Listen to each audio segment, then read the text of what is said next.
Hello and welcome to the Infernal Gaming Podcast. You can listen to the podcast on Apple, Spotify, and all other major platforms. If you're watching the video version on YouTube, make sure you like, comment, and subscribe, and don't forget to hit the notification so you don't miss the next episode. Ladies and gentlemen, we are back, man. Welcome to 2026, baby. The best gaming, most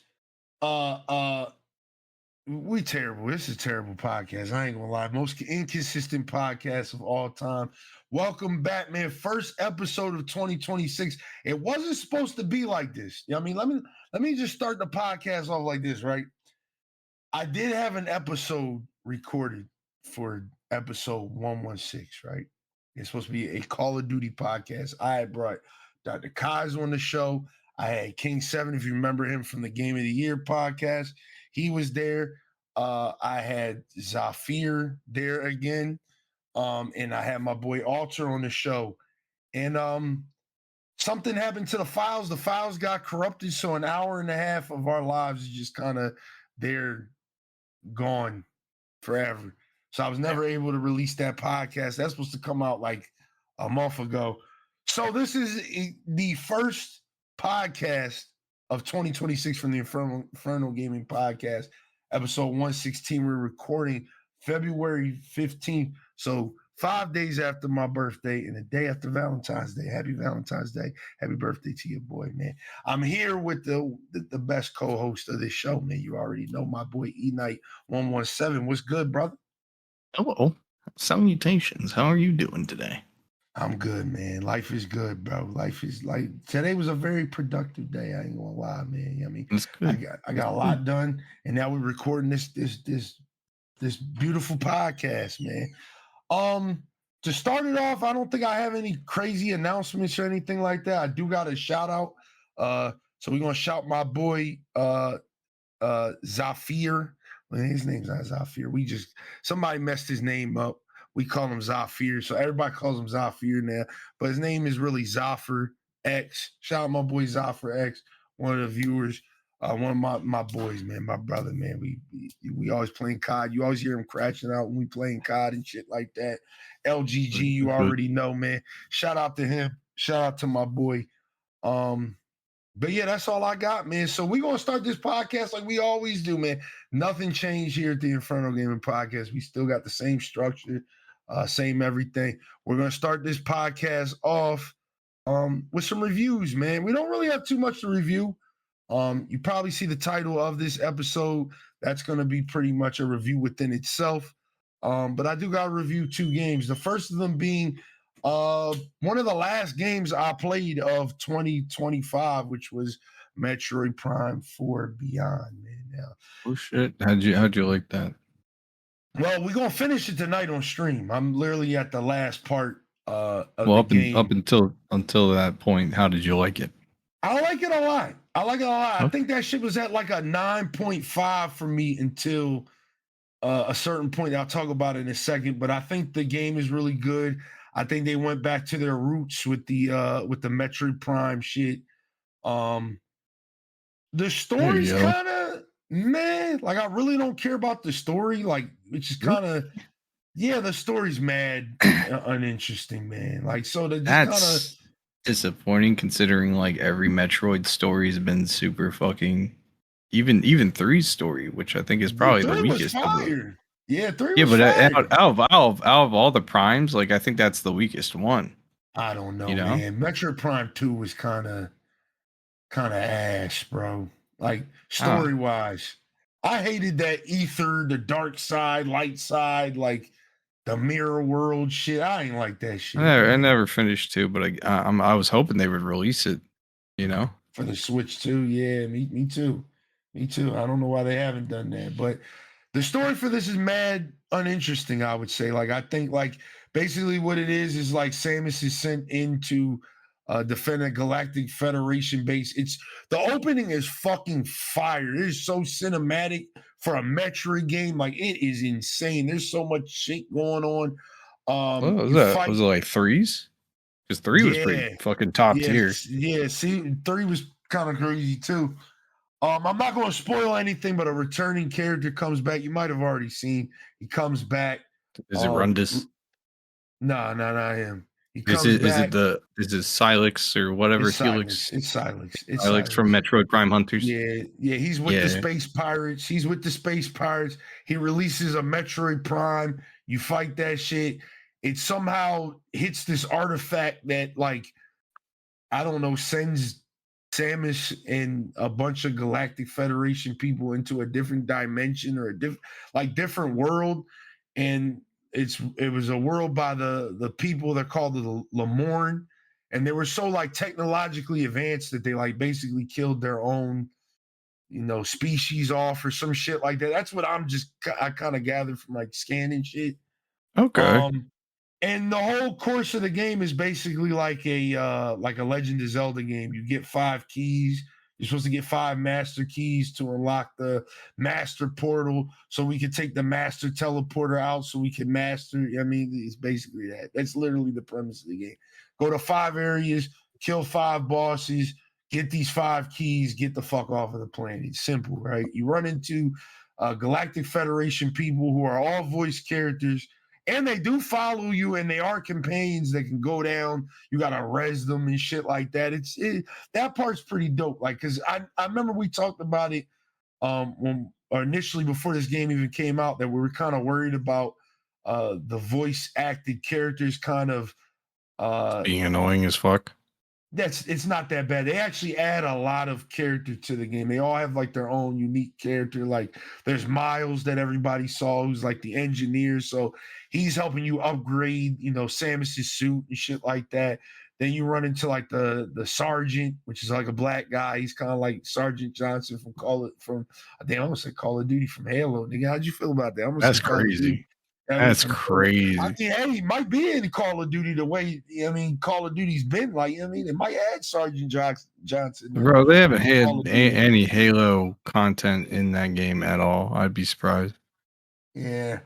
So there's that. Then there's like this girl. She's like a fangirl. She's like the private of the team, but she's like a Samus fangirl. So it's like they add like a nice bit of character. Like all of them are like, have their own little spice to them, and it's really nice. And there's like the Asian sniper guy who has a whole like backstory too. That's pretty cool.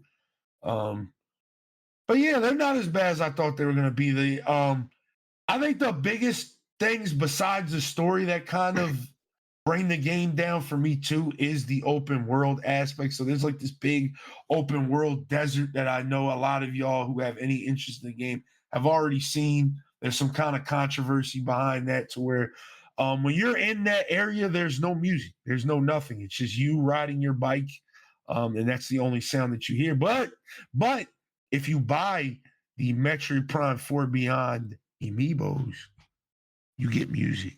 Yeah, I didn't like that decision. That's kind of why I'm kind of like holding off on the game until like I'll let you borrow it. I'll let you borrow it. Can you even do that? Yeah, I got the cartridge. Yeah, I got the cartridge. Okay, bit. Yeah, I'll let you. Yeah, let me borrow that one day. Yeah, that's crazy. It's a crazy statement. Yeah, 2026. I'll let you borrow my game. Yeah, I feel like we haven't said that in fucking years, man. Like, bro, you used to say it all the time when we were playing PS4. Word. Now it's like, did you get it digital? Yeah. Oh, well, maybe I can game share it to you, or you can borrow my account or whatever. Yeah, everything's a fucking MMO now. Yeah, I'll let you borrow that shit. I got the cartridge, but like the open world sucks. And then, spoiler alert, but you should be kind of happy to get this spoiler, to be honest, because like literally it will save you a lot of time.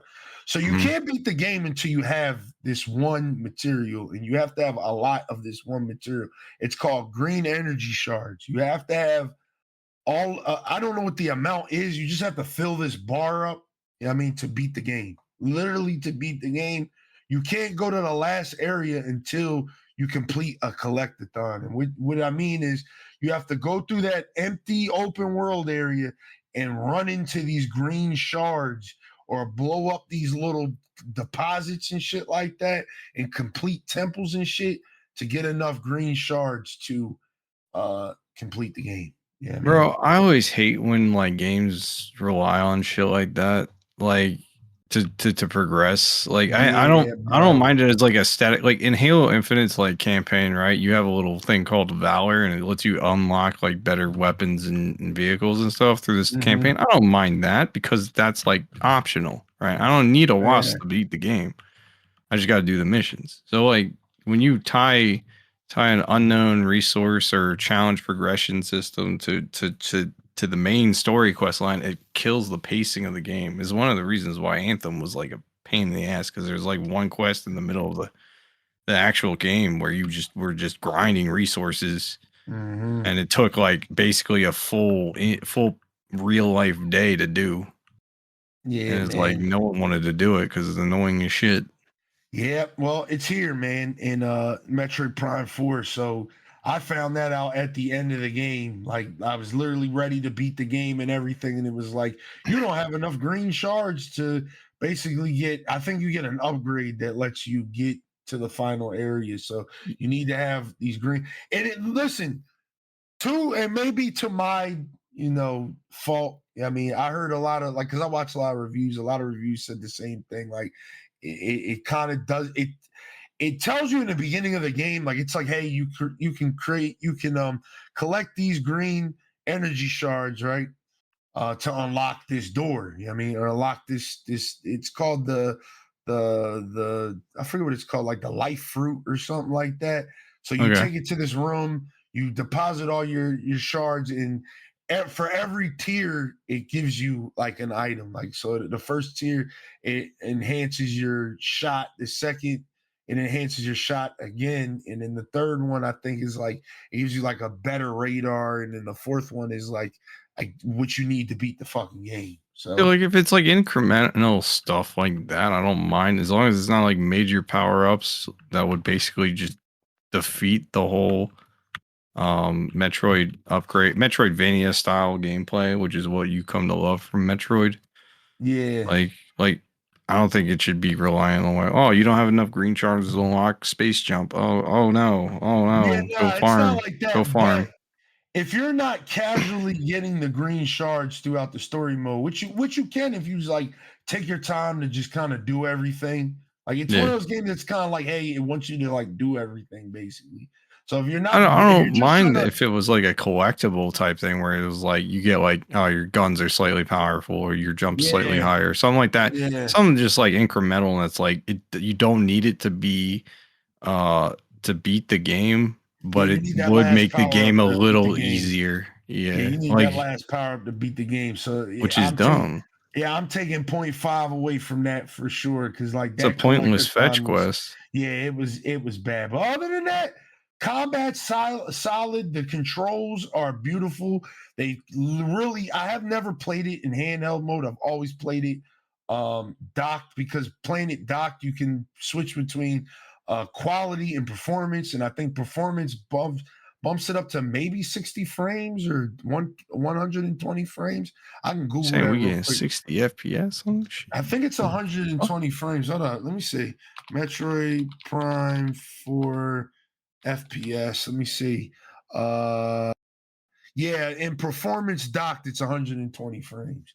So that's what I played it on. I played on performance docked, and it still looks great. Like, don't think that it looks terrible. It looks amazing. It looks amazing. What I does it played it. run great? That's It runs my great. Yeah, it runs great. It runs great. okay. Great. Great. I mean, in quality mode, it's 60 frames, but it looks like beautiful. Like the textures are more like popping and shit like that. I might have to try it in quality mode just to see if there's like a huge difference. But I know in performance mode, it still looks really good. It runs really good. I've had no performance issues with it whatsoever. The controls are great. You can either use like a pro controller, uh, or you can literally just use the Joy Cons and do the fucking Metroid Prime 3 shit if you want to. Or Okay. you can just you can use the Joy Cons in like controller mode, and then if you hold down the like the lock on button, you can use the right Joy-Con to like move Samus's gun. So it's pretty cool. It's pretty cool how they did it, man. Like the controls are really good. They're really good. Oh, and you can do the mouse thing too, where you put the controller down flat. You play like NMK. Yeah, and it's not practical, but it's there, and it feels okay. But like as I've tried every controller scheme for it just to see how I would like it. I play with the Joy-Cons like just to my side because it feels better that way. But the game is solid, dog. Game is solid, dog. Like the gameplay heavily carries this game. I like the areas. The areas are all cool. Like there's a ice area, there's a fire area, there's a like a underground cavern, there's a forest, there's a like fucking I don't know what to call the one area. It's called like the void or something. Like I forget what it's called. Like it's where you get the bike at, and it's just like these 3 towers, and it's like there's fucking rain and lightning outside, and it looks fire. It looks like the design of like the areas, Samus's new suit and everything is pretty cool. The power-ups are cool. Like she has like psychic abilities now. Like you'll see. This is after Fusion, right? Yes. Yep. Yeah, this shit's dope, dog. This shit's dope. Like, but like I said, story's kind of weak. It's not terrible. It's like serviceable. Story's kind of weak. That collectathon, so I'm dropping the final score down to a 9. I think it's a good 9 out of 10. I mean, 9.5 if you're being generous. I don't think it's a bad game. I do think it's if you're a Metroid fan, worth it to get a Switch 2 because you can play this on the Switch 1, but I heard it's like it runs good. I heard it's like 30 frames or something like that, or 60 frames. I think it's 60 frames docked with the Switch 1, but the loading times are like terrible and like I think this is a Switch 2 seller is what I'm trying to say. Like if you want to buy a Switch 2 for this, I'd do it. Like it's a good game. I think I'm about to beat it tonight, like I said on stream at twitch.tv/BLAZEDxENFERNO. Shameless plug. I'm about to beat it tonight. And I think I'm gonna probably clock in like maybe like 12 hours, like 11 or 12 hours. For the entire game? Yeah, for the entire game. So that's it feels really light comparative to the older titles. Or am I think just Metroid Prime 1 is like the longest one. Metroid Prime 1 is like 20 hours. But I think 2 that seems 2. I know 3 was like around like that 15, like 14. Yeah, 15 hours seems like right for those types of games. Dread was only like 10 hours. I got close to beating Dread pretty it was like 10 hours. It was like 10 hours.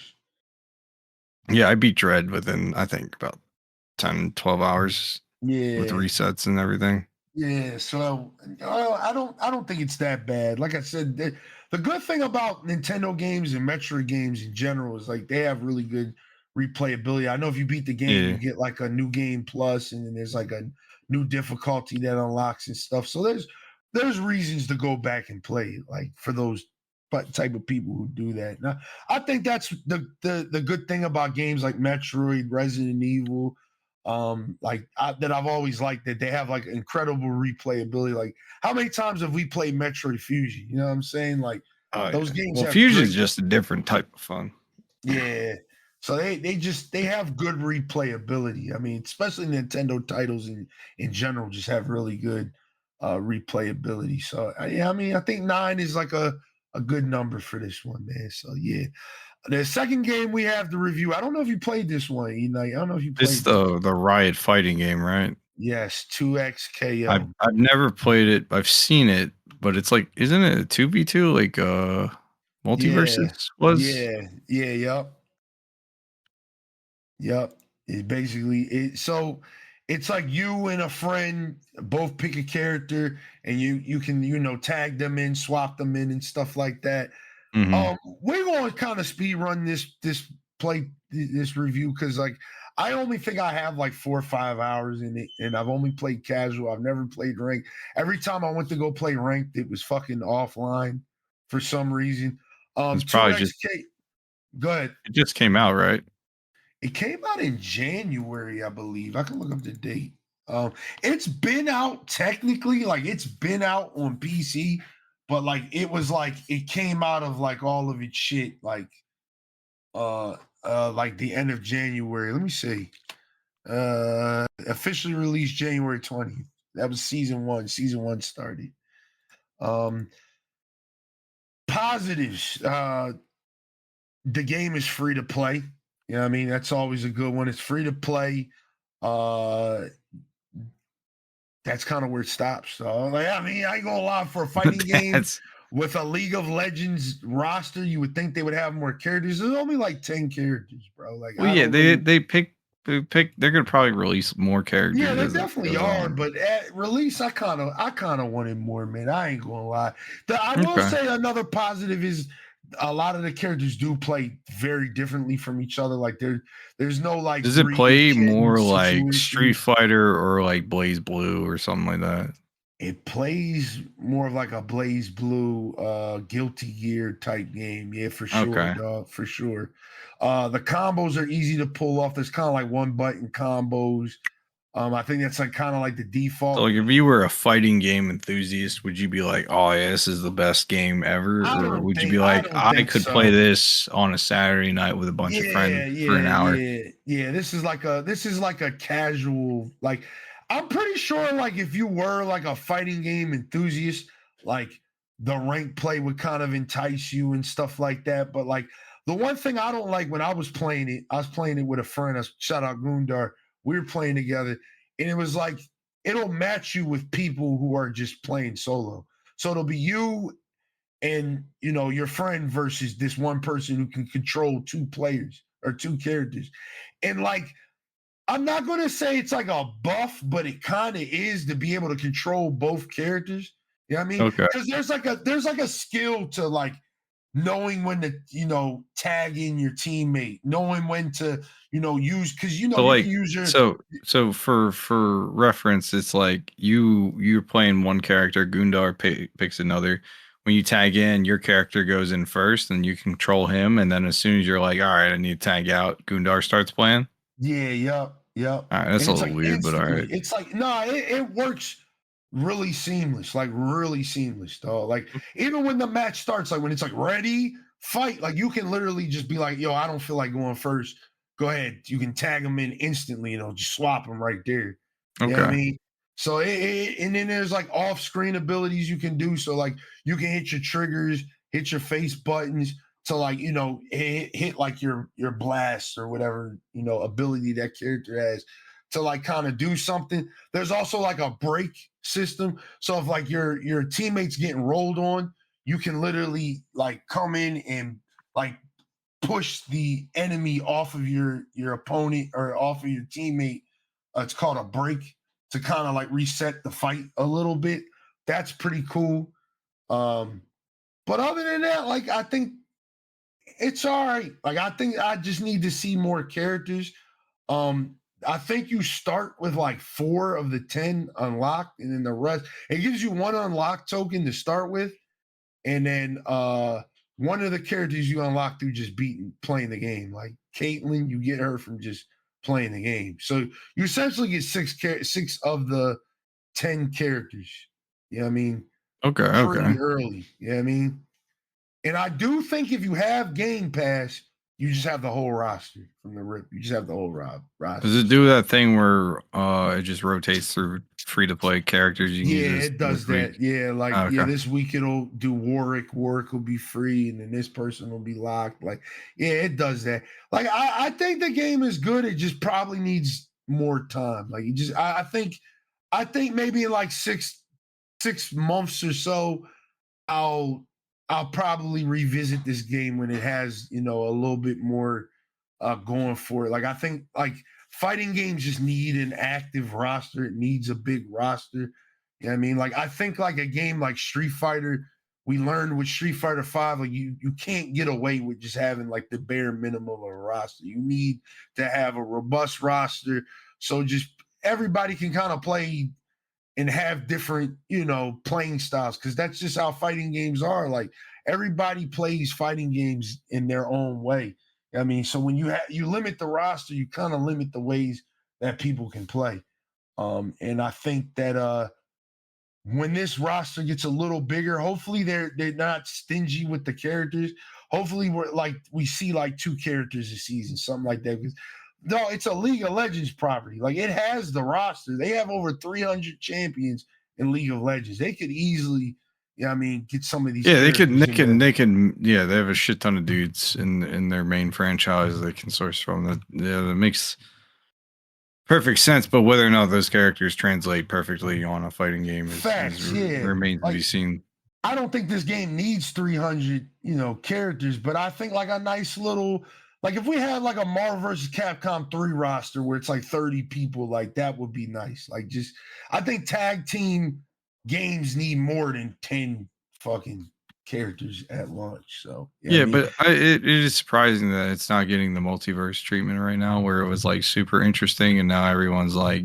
It did have a fall off. Like I have seen some things where it's kind of like it fell off. Like only like the hardcore people are still there. But that's fighting games, man. Like fighting games retention is kind of like hit or miss. Yeah, like people are gonna be there in the beginning, and like you gotta think a lot of people a lot of people don't buy fighting games to play online. Like people buy fighting games to just have for when their friends come over and shit like that. Like I'm like that with certain games. Like I buy like the Mortal Kombats just for like when people come over. Yeah, like I have Smash Brothers on my Switch, but I barely play that shit.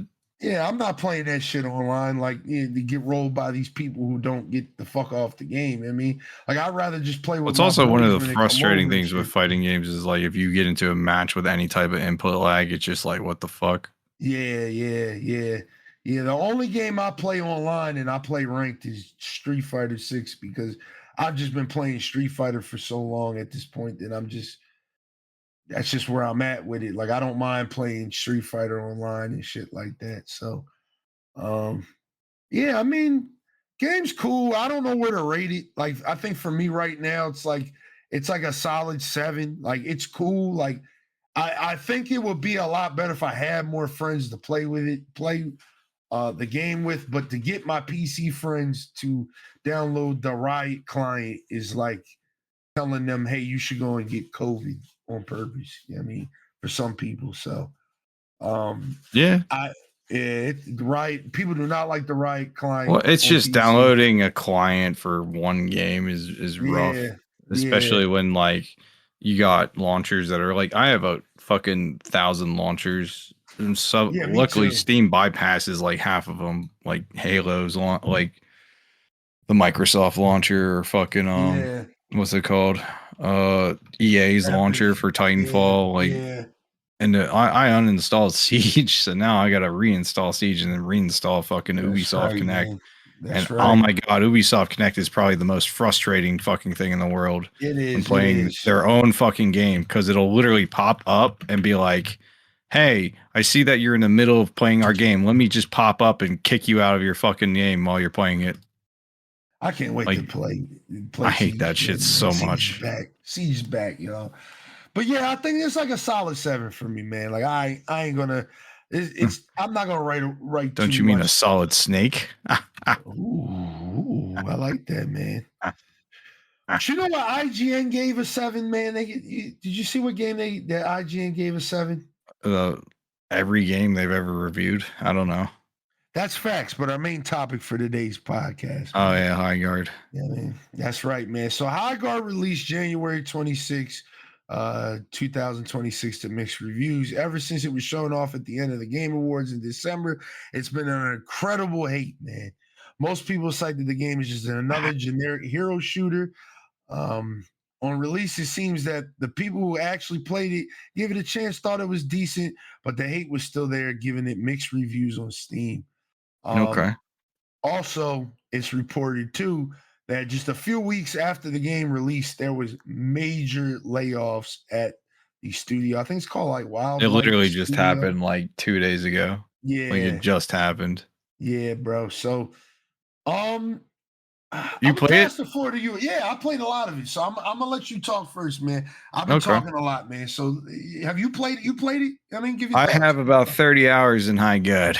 You got way more time than me. Fuck, man. Like, I gave it a fair and honest shake. And I gotta tell you, I gotta tell you is the shit is mid, like I said it was. I'm sorry. Okay. There's nothing.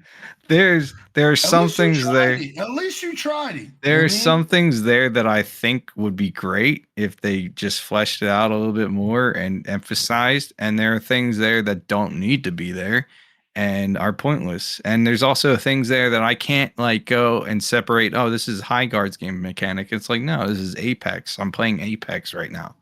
So the game as a concept, the reason why a lot of the trailer got such fucking hate, and I still stand on this, is that their trailer, and they admitted it, their trailer was garbage. It did not showcase what the game was supposed to be, or explain, or have any good understanding of what you're getting yourself into by playing Highguard, right? Like with every game, they kind of showcase like what kind of gameplay it's gonna be, what kind of shooter or RPG or whatever the fuck they're doing. Highguard was like, oh yeah, there's a hero dude over here. There's mounts, there's explosions. Okay, is this like a battle royale? I don't know. It's something, some sort of thing that you're gonna be playing. Now they classify themselves as a raid shooter, and I honestly don't think that their own gameplay matches what they're trying to classify as, because they essentially the gameplay boils down to each team. There's 2 teams of 3, and this is the core gameplay, not the 5v5 they introduced after the fact. But there's 2 teams of 3. Both teams are trying to kill each other's bases. Straightforward. You kill the base by either taking out 2 of the generators and taking down their base HP down to 0, or taking out the core, which instantly wins you the match. The problem I have with this game is that it basically mixes everything, every single fucking franchise, subgenre of shooter into one, right? So you got battle royale, looter shooter mechanics. You got fucking Rainbow Six Siege base reinforcement mechanics. You got fucking arena shooter style combat and like random power weapon airdrop type shit. You just, and then there's just like mounted combat, which is probably one of the better parts of the game. I want to say, like riding a mount in that game and mixing it with the movement, which is like basically Apex movement, is like really fun. And then you get into gunfights, and that's actually really fun. But the parts that I don't like is the fact that it's like the heroes are very fucking bland. Right, like you don't really realize who you're shooting at until like they cast an ability, or like you're literally like in their face, right? So like at long range, it's hard to tell who you're shooting at. There's no like icon, there's no like distinct way that the heroes move around. They're just like you're just shooting at a guy, and until they like cast like a fire attack or whatever ability they have at you, or like summon an ice wall as like a defensive response, like you have no idea who you're fighting like at long range. Like it's very hard to identify who you're fighting. Gunplay is basically just the same as Apex. A lot of the weapons are basically ripped from fucking Apex. Like I was like trying to struggle to remember the name of the shotgun that charges up in Apex, and apparently that is essentially the same thing as the gun, as one of the shotguns in the game. It's the Peacekeeper or whatever. I was like, bro, it just like feels exactly the same. Yeah. The Viper is basically the fucking R309 or whatever from fucking Titanfall / Apex. And I won't have much of an issue. I don't have much of an issue if you take inspiration from other games, especially games you've allegedly worked on. But like, don't like rip them 1-to-1, dude. Like, kind of evolve them, make them a little bit more interesting to use or whatever. Like, the game gunfights, most of the gunfights boil down to using either the Peacekeeper shotgun or using the Viper, because the Viper literally has 0 recoil and just rinses your health regardless of like what type of armor thing. The battle royale mechanic of going out there and opening chests to find randomized loot is fucking stupid to me, because it's like it's an arena match. So we're not like rushing to zone and scavenging weapons and trying to fight each other. Like it's like I can just go to the shop with my cool crystal rocks that I mined for like 20 minutes and then buy the weapons, assuming that they're in the shop for me to buy that I want. So it's like kind of like a pointless mechanic to me. to have in this game. Like it just wastes like 2 minutes of setup time for you to get gear. And then there's also the issue that if you don't find like the right armor, right? Because there's a chance that you could get, even if you're on a higher tier round, that you can get like blue armor instead of purple armor. You can find duplicates. Do you know how many fucking paladins I found trying to just get a slightly better gun? Right? The paladin shotgun in that game is dog shit unless it's a legendary, because the legendary just has an ungodly amount of ammo. You can keep shooting it, but the regular paladin is just terrible. It's just an awful, terrible gun. So I hate it. So I had this one round where I literally went outside of the base, found like 4 weapon chests, and each and every single fucking weapon chest had a paladin in it. And I'm like no variation, no. I've had that happen before too. And I'm like, I don't want this gun. I'll take anything else other than this fucking gun. But it's like I have to either take the blue paladin or stick with my gray weapons that I immediately get rid of as soon as the game starts. Like, what is the point of this? What is the point of the tiered loot? It serves zero purpose. And the most annoying fucking mechanic is when you die, you lose your armor kit, which is the only thing you lose when you die, assuming it's not like a power weapon or the sword thingy that you need. And I'm like, what is okay? So I'm getting punished for dying. And so therefore, when I respawn, I have shittier armor against opponents that have better armor. So I'm getting punished for dying. If I'm a casual, I'm being punished for not being good at the game, right? It makes no sense to me. It makes zero sense to me why you would punish your own players, right? I can't be in the game fight for too long. Now, I'm not saying it's not possible to win a gunfight with base shields, but it's just like you're more likely to get your health rinsed immediately against someone who's got like purple or legendary shields. And that's where I'm like, they need to get rid of the shield armor mechanic. They need to get rid of the looter shooter mechanics. Dying. It's killing me talking about this shit. Bro is dying to talk. I'm trying to get everything out so I don't forget. But fucking I did a stream and I was basically like, I played for like 5 hours and I was like, here's what I would do to change this game. I would keep the base mechanics, right? I would change it so that you, instead of having loot stuff, right, you would just add NPCs out in the world that basically give you buffs, since they want to steal some shit from League of Legends. You might as well have some jungling features, right? I would move out the 2 first tier generators out into like exterior, like area zone walls that you have to destroy to get to the main base, right?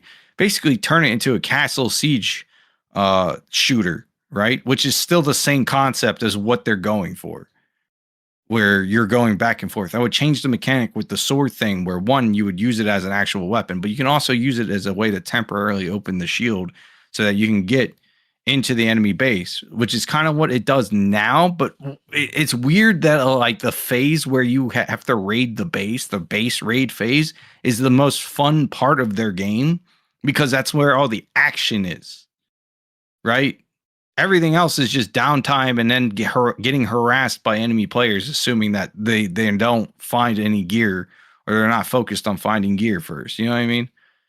And you only get like 2 minutes for each one. Also, there's like a shit ton of exploits in the game. So like fucking one is like, you, in order to win a raid, right, win the right to raid the enemy team base, you either A, have to get the sword to their base immediately and open it up, and that'll initiate the raid. That's the traditional way to do things, right? If you're in OT, meaning that the timer ran out and now it's like in an OT timeout, you have to wipe the enemy team. So it boils down to just a gunfight. But let's say it's just like really just like give and take. You're like trading shots for this, but you both teams are surviving. There's like it's a 1v1 situation, right? And it's OT. Then the double overtime is like wherever the sword is in the map, how close it is to the enemy base or your base is where the winner is. So it then essentially just comes down to just keep the sword away from the enemy team until the double overtime runs out, and just be on their side of the field to win that fight, which is kind of fucking annoying, because it's like, what? why are we doing this, right? Like part of the fun of like fighting, like a lot of people compare it to Capture the Flag. It's really more like Assault from Halo, where you're taking the bomb to blow up their base or some shit. It's basically like that for that part of the game mode.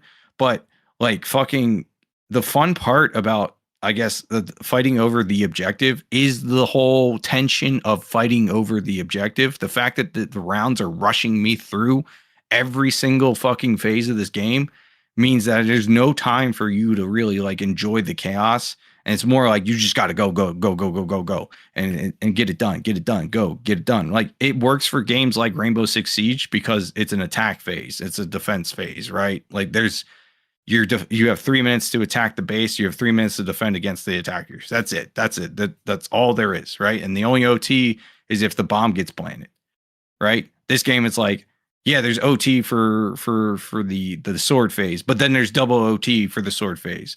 And then people have found exploits where as long as you land, like you can take the sword, jump off the map, right? And as long as you're landing on a platform that's a kill barrier and the sword lands there, you're just going to win the raid because it just sits there. What?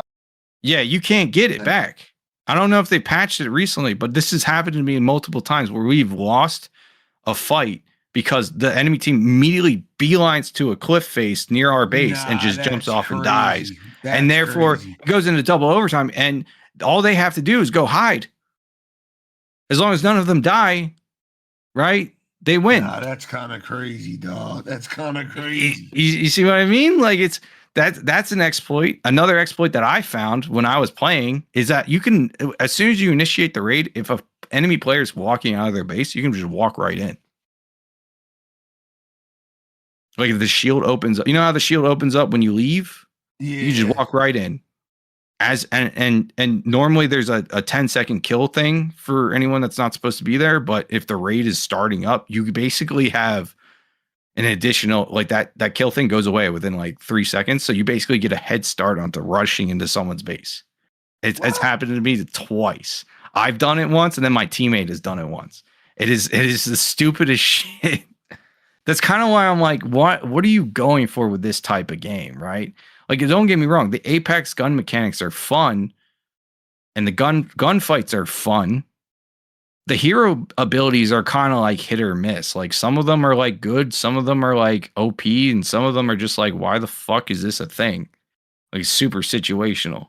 Right. Yeah, I've ran into that problem too. I ain't gonna lie. Like the spawn lady, she's great for only literally just fighting in the raid section, right? Her temporary shield buff is like it doesn't really make much difference. You still get your health rinsed. And so like she's really only good for infiltration. The top 3 dudes that I've seen basically playing this game is John Highguard, who literally has an ult that just like throws shit at you, and is crazy. His regular ability is so fucking OP because you can just set up in either an attack phase, defense phase, or just like trying to get the sword, and you just throw lightning things that tick damage you and fuck with you, and then like make you easier to kill. And his passive ability gives him the ability to farm resources way faster than anybody else. So John Highguard is already OP to have on team. You have the bitch that turns invisible and literally just turns a wall into nothing, so you can walk through it, and your whole team can walk through it. So it's like, all right, what's the point of reinforcing my walls when I have a bitch that can just like phase through this shit instantly? Considering most of the walls are weak as fuck anyway, even when they're reinforced.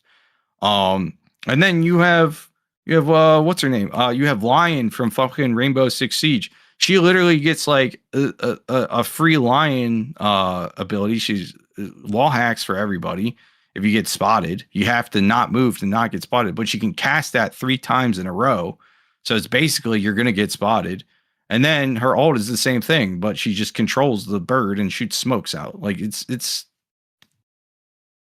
then you got the most frustrating one. Okay. The most frustrating dude to fight against is the ice guy. Not because he can summon walls, but because he casts his fucking ult and he gets an instant heal and is just immune to damage when he's casting his ult. And he turns into a giant ice monster, which also sucks, by the way. Like he sucks. Like his ult sucks. The only reason people use him is for his his Q ability, which is to throw up walls, instant repair other walls as his passive. And then if you're about to die, I could just go into Hulk form and get 1,000 extra health and then kill you and then decast it. So now I'm just fine. And I can just go back to building my ult form. Bro, is fucking I was literally about to kill this dude once and like clutch up and save the fucking round and kill him because he had the sword. Bro casted his ult with the sword on. And I'm like, oh, why aren't you dying? Why aren't you dying? Why aren't you dying? Why aren't you dying? I'm literally laying my entire clip into a dude. And I'm like, why are you dying? He's just getting bigger. I'm just like, oh fuck, we lost.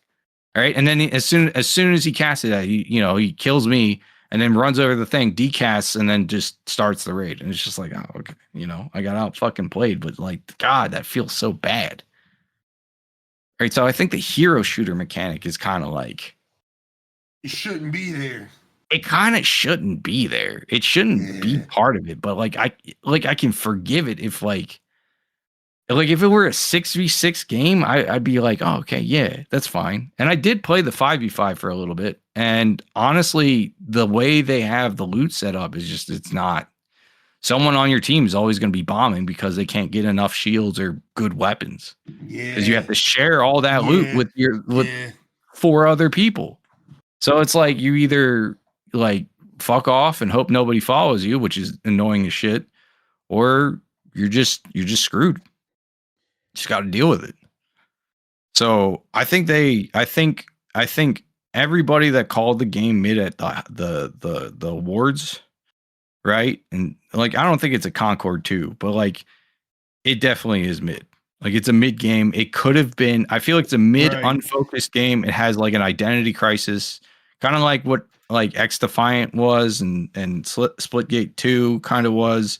Mm-hmm. Like these games that had that could have had a core identity, but then chose to like look at the popular games and go, oh, let's take a little bit of that, let's take a little bit of that, let's take a little bit of that, and just smash it all together.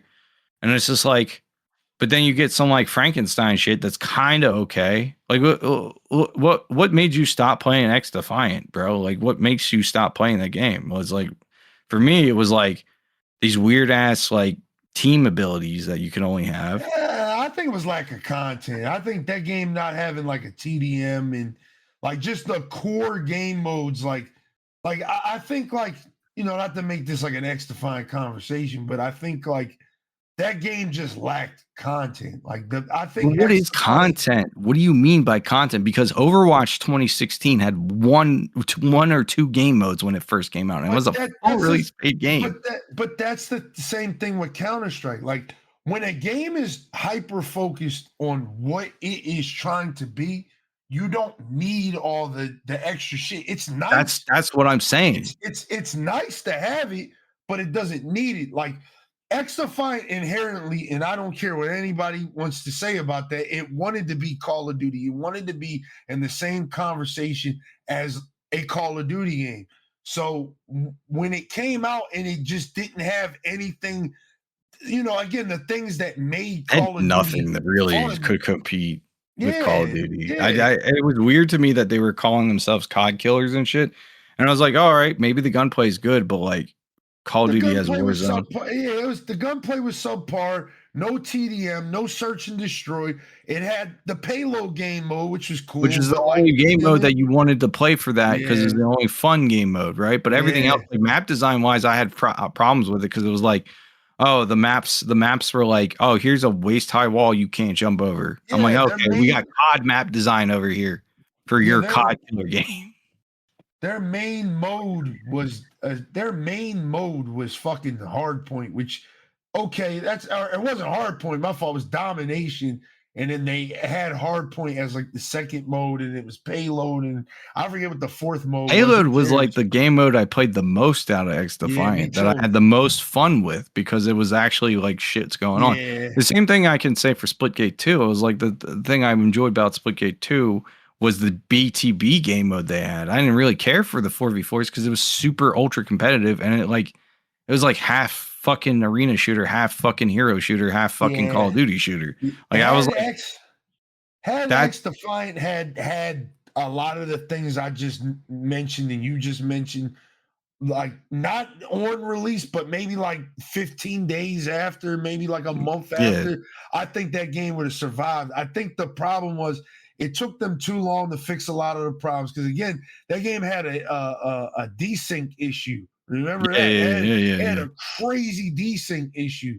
It was like well, so did Arc Raiders, right? Yeah, so did Arc Raiders did too, but Arc Raiders focused on what it wanted to do, which was distraction shooters, but basically PvE was a main emphasis, a part of the game. So like X Defiant was like, we're gonna be Call of Duty and beat it. And I'm like, but we already have a Call of Duty. So like my thing with new shooters that come out, right? I look forward to new shooters, but I'm always sad to see them go, right? Yeah, because it's like one game that me and BK really liked was Boundary, and it's a space, like in space, using Never really. Got to play it. I wish I could. Bro, played it, man. It was so much fun when we were playing it. Watching y'all play that shit, yeah.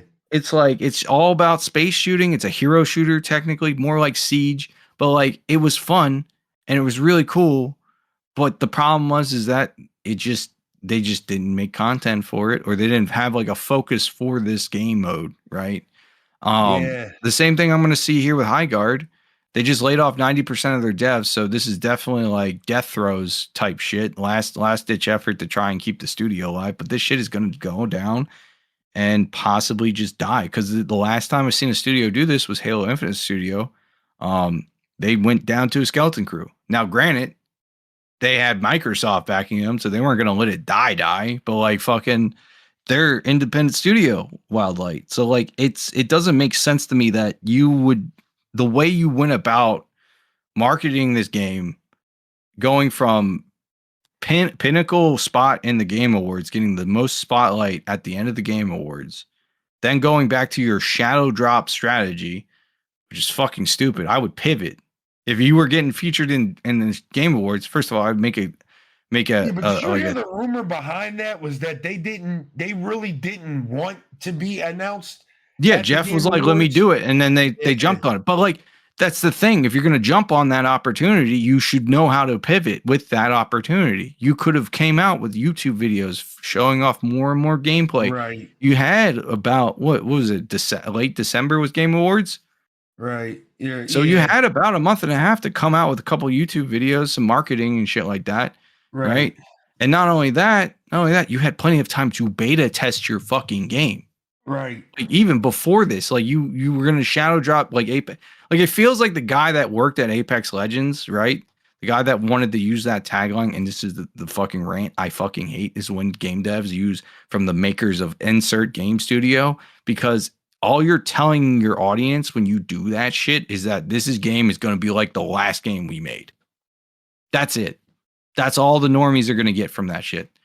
Bro, from the makers from Titanfall, again, Titanfall, legendary game, and Apex Legends, now I'm expecting your game to play exactly like one or two of those games. And for me, I want a Titanfall 3. I love Titanfall 2. I still play it regularly. Like, why the fuck would I'm gonna come into this game and be like, all right, where's my giant robot? Where's my wall running mechanic? Oh, wait, no. 90% of this game plays like Apex. The rest is just other games that you guys decided to steal from. Cool. Yeah. Cool. Yeah. So and then you got rid of that tagline from the makers of Apex. Oh, is that because one, your game doesn't actually represent or share much DNA other than one game? Or is that because you laid off all those developers? Like, which is it now? Like it's actually really fucking terrible. Like, this game could have been cool. I would have been into it. I think as it is right now, even with 5v5, it's still a 5 out of 10 game. It's nowhere near a 7. It's nowhere near. It's not as terrible as a lot of people were saying. But another thing with the reviews, they're saying that the less than 5 hour people, the people that didn't even complete the tutorial, right? A lot of those reviews, while some of them are definitely probably like hate filled, like just review bombs, they had so many issues day one of launch that some people couldn't even get into the game to play it. So they said, fuck it. It's not worth my time. They probably thought it was a dead game the way the internet was talking. Like, you don't say anything about your game that's featured in one of the biggest gaming shows or the biggest gaming shows of all time. You go with your shadow drop. Again, it stopped being a shadow drop when you got featured into the Game Awards. That's what I want to tell people. Like, the strategy wasn't strategizing. Whoever the fuck was in charge of marketing should have pivoted here. It should have tempered expectations, right? Like, yeah, it doesn't deserve all the fucking Concord 2 scenario type hate that they got. But like, I think you guys benefited from being in the Game Awards. And now the articles that I see now is them just blaming the gaming community for setting them up for failure. It's like, no, dog, your game is just mid. And people who played it, honestly, still think it's fucking mid. Your your Steam review actually accurately represents what your fucking game is. Right. It's mediocre. It's mixed. All right. This is where I'm gonna take the floor, man. You gave me a lot. Yeah, no bullshit. Eknight's giving like 60% on this podcast just off of this conversation. He's given a lot to unpack. I'm gonna start my part of this review / conversation like this. I agree with you. I do agree with it being mid, but I think it has a lot of potential. Like, I think the floor for this game, we're never going to see it, because I think this game is going to be on its way out. I think it's a damn shame too. It wasn't DOA, but I think it's destined to. Was it as long as it lasted longer than Concord, dog? Facts, it did, but I just think the floor for this game is insane. I'm going to start off by saying I'm straight up just giving it a 7 out of 10. I think it's on my scale, a 7 is good, and I think the game is good. I don't think it's an 8 or an 8.5. I've seen some people like giving it an 8, 8.5. I've seen some people it's a 2, 3, a 0. I don't agree with any of those. I think the game is like where you were sitting at like a 5, or where I'm sitting at like a 7. I think that's like the safe range for this game. And I'm going to tell you why. I think this game has a lot of potential. And I think that this studio I don't know what the fuck happened, bro. I don't know what the fuck happened. I don't know. Hold on. I don't know what the fuck happened with this studio and what made them just make a lot of the decisions. It's toxic positivity. They never had any outside criticism at all. They said, literally, quote from the article is that the guy said, everybody I talked to said this game was not going to flop. That is from one of the studio developers, right?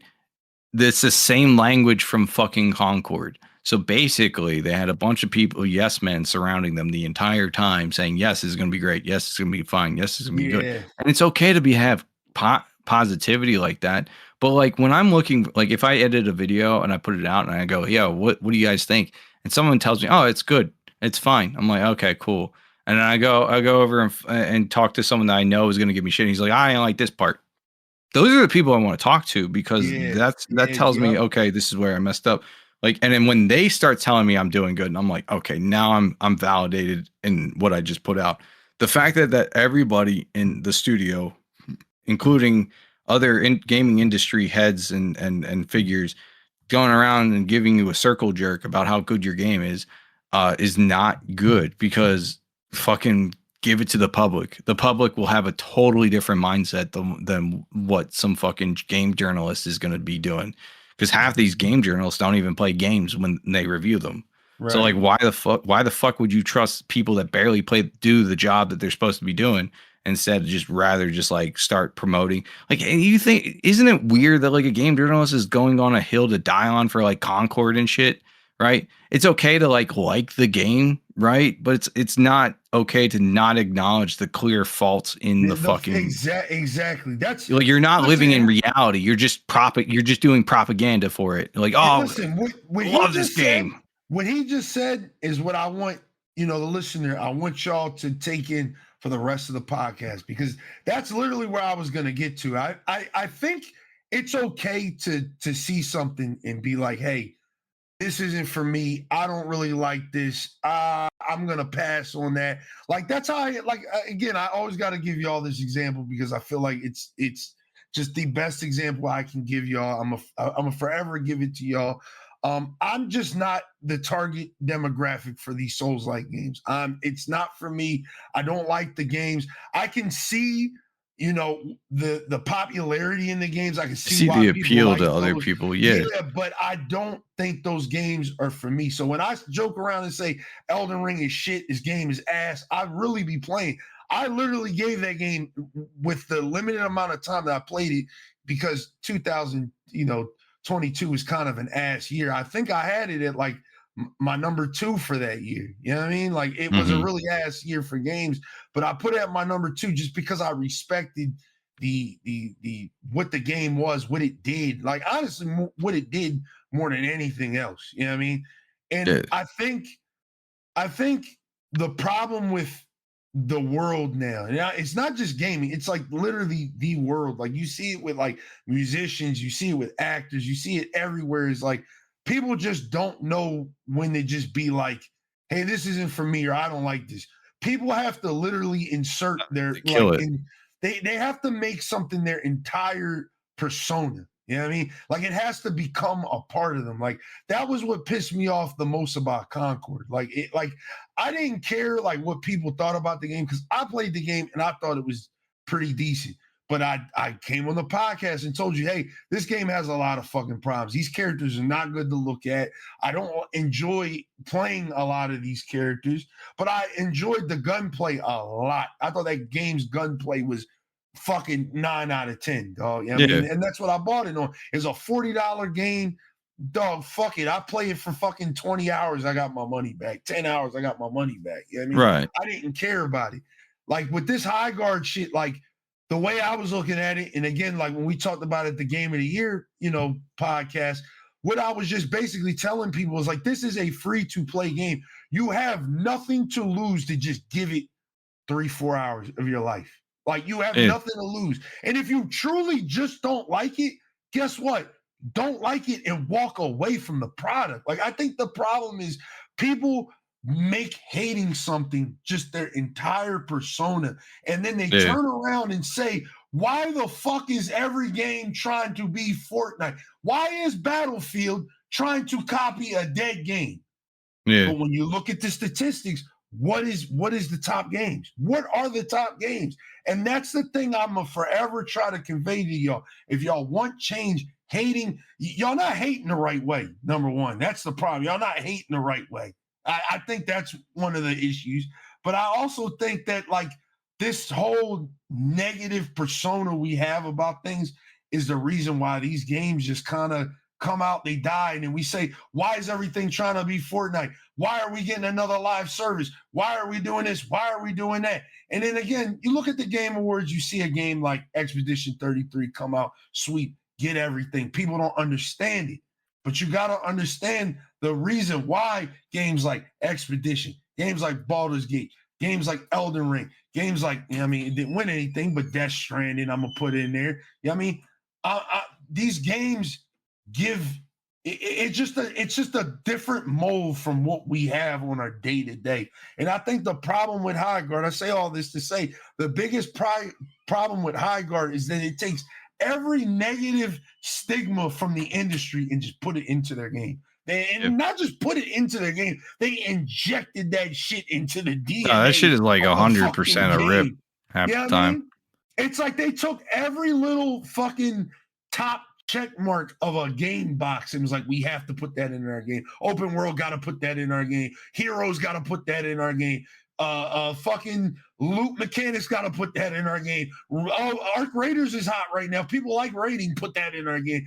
That's the biggest problem. Raid shooter. That's what I thought they were going with Raid Shooter. I thought they were trying to emulate. Me too. I thought it was gonna be like a small little 10-minute raid where it's like, hey, you kind of go back and forth with a team and shit like that, and there was some type of like extraction mechanic. That would have been cool. Instead, it's fucking. I'm gonna break it down for y'all listening because this is how I broke it down for my stream and other people.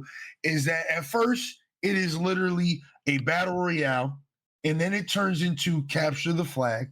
And then once you capture the flag and take it to the enemy's base, because you don't take it back to your base, you take it to the enemy's base, it becomes search and destroy from Call of Duty. That's literally the best way to break it The Rainbow down. Six Siege, quote unquote, mechanics. Yeah. You can destroy walls and shit like that. There's like no the most focus. basic form of that shit. Not even like the reason why Siege is popular in the first place, but which is the destruction. And that's my biggest problem with the game is that there's no fucking focus. Like, I think the characters are good. I do like the characters a lot. I like the variety in the characters, and I just think they're like kind of average. They're not like super average. Like, I like how everybody's kit kind of complements. I kind of like when I saw John Highguard, I was like, oh, it just kind of reminds me of Bangalore from fucking Apex, and I was like, okay, we're doing. I think the designs are kind of generic on some of them, but I think the composition that you can create with your team and having certain amount of characters was really good. Even with the 3v3 mode, I really thought like you picking your three characters and how well they could complement each other depending on how people played these characters and whatnot. I think that's what really made the game shine. Like, I think that is the best. I think the hero shooter mechanic is the best part of the fucking game, besides the shooting, because the shooting is fucking great. It feels good to shoot.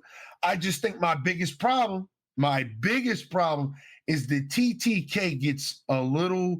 It's all over the place with the loot mechanic, like the leveling. It's just all over the place because at one point you're like, oh, everyone's got blue shields. So then TTK, I think the sweet spot is the purple shields levels, right? Yeah. I think you could survive a gunfight.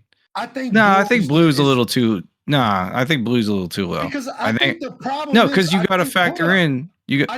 I think the problem is that the TTK is too fast. I do think towards the end of a match, the TTK just gets fucking wild. Like, that's the thing. I think it's kind of the guns and shit like that. I think things just get fucking crazy. Well, here's my problem is that it's all over the place because it's like you in the beginning, I think it's like easy to kill people, right? It's a little too easy because everyone's got blue shields, so no one's like super strong or something. Right, and then as soon mode, the TTK is perfect where it is with the blue shields. I mean, well, that's because there's a shit ton of people.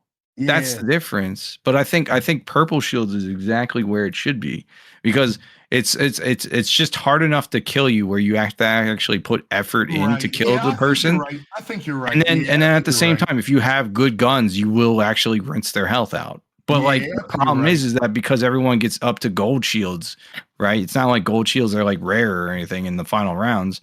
Like it becomes a joke. So then you're putting your entire 2 fucking guns into one dude just for them to kind of survive because you missed one bullet because there's like fucking weird fucking mouse acceleration or like a weird fucking or like you just happen to just miss a bullet, right? You miss one bullet with your Viper, and all of a sudden this dude's just like, oh well, you're dead now. I'm sorry, I have a Kraken or whatever the shotgun's called. Yeah, the meta for that game is insane with the guns. Is Viper is SMG and fucking shotgun, unless you're good with sniping. That's it. I would say it's what's the main AR, the Vandal or whatever it's called, or I forget what it's called. Oh yeah, not the AK-47 looking John, but the M16 looking one. Yeah, right. That John's crazy. That one's okay. It really just depends on if you're getting your headshots. Bro, it has no fucking recoil. Like that. None of the guns have recoil. None of the guns have recoil. Crazy. There is no recoil in that game, right? Like it's minimal at best. Like that's why I said the Viper is like the best fucking gun in that game because it's fast fire rate. It seems like all the guns. It is. It's exactly that gun. It's exactly that gun. That's why everyone uses it. Yeah, it's crazy. Because if you played Apex or played Titanfall, it's literally just that gun. Yeah, and that gun in that game was like, oh, it doesn't matter if you miss half your shots, you just rinse this dude. So like that's also my issue with the game is that all the guns seem like they do the similar amount of damage. There's also like weird, like it's very hard to tell like what kind of shields the person has unless you like crack them or like you actually focus on the damage numbers that pop up. Mm-hmm. Especially when you're getting shot at from like all different sides. Like I think there's a couple things the game does well. I think gunplay is fine, right? Gunfights are incredibly fun, especially when you're playing with your friends and communicating. There is no scoreboard. So or no traditional scoreboard, I should say. It'll tell you how many kills you got, and even then, I don't think those kills count for much because they're more like assists that turned into kills, right? And then also tells you how many people you revived, which is like, okay, so you were just a little bit more helpful. But it doesn't tell me how many times you died. It doesn't tell me how many times like you lost the objective or anything. We talked about that too. We talked about. There's no. We had a running joke when we were all playing. It's like the stats at the end of the game are fucking crazy. It literally tells you how many walls you destroyed. Which who gives a fuck? I mean, what is the point? Walls are like paper thin. How many times you use your alt? How many kills you got and how many revives you got. And I forget what the middle stat was. It was like... No, I think the middle stat is revives. It's like revives, walls, and fucking... It's kills and revives at the top. And then it's like the amount of walls you destroyed, the amount of times you use your alt. And then it's like one other... There's literally one... Not even damage. Like it's not even damage. Yeah, it's not even damage. Like, because like at least with damage, I can tell like... It's how many times you planted the shield breaker. That's what it is. Oh yeah, because that's important. Yeah, that's important to keep track of. Yeah, in your old... stupid. It tells you it's a competitive shooter too. That's the problem I have with it. It's competitive. It's not. It's okay. So if I'm a competitive shooter, I want my KDA. I want to know how many assists I got. I want to know how many times I died. I want to know if I went negative or not. I want to know if the reason why I'm going negative is because I'm doing all this damage and my teammates aren't backing me up. Like if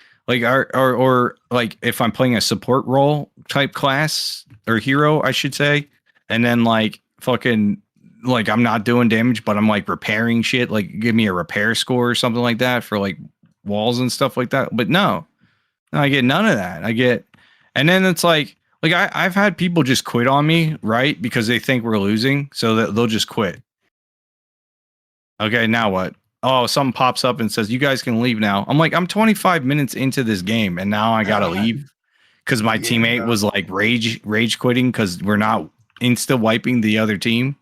Okay. Yeah, bro. Yeah, man. I love that fucking shit for your game culture.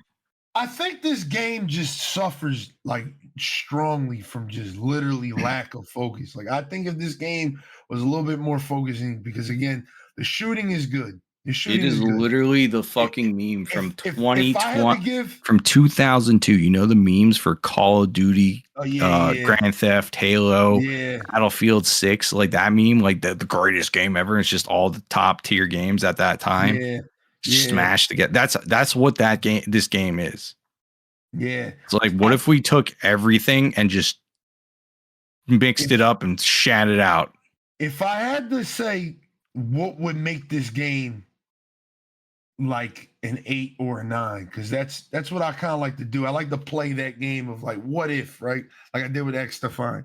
I think what would make this game better is literally just focus. I think the whole looting stage of the game just needs to be eradicated. I think from the minute we come out of our spawn, we need to be able to just go for the shield break. You want to hear what my version of this game would be if I were to design the game, right? If I built this game. No. We're not doing Battle Royale, right? Right. So I would keep the base building mechanic, right? So you know how you get to choose your base, the type of base you want, right? Like in the beginning of the match, you know how to just randomly you vote.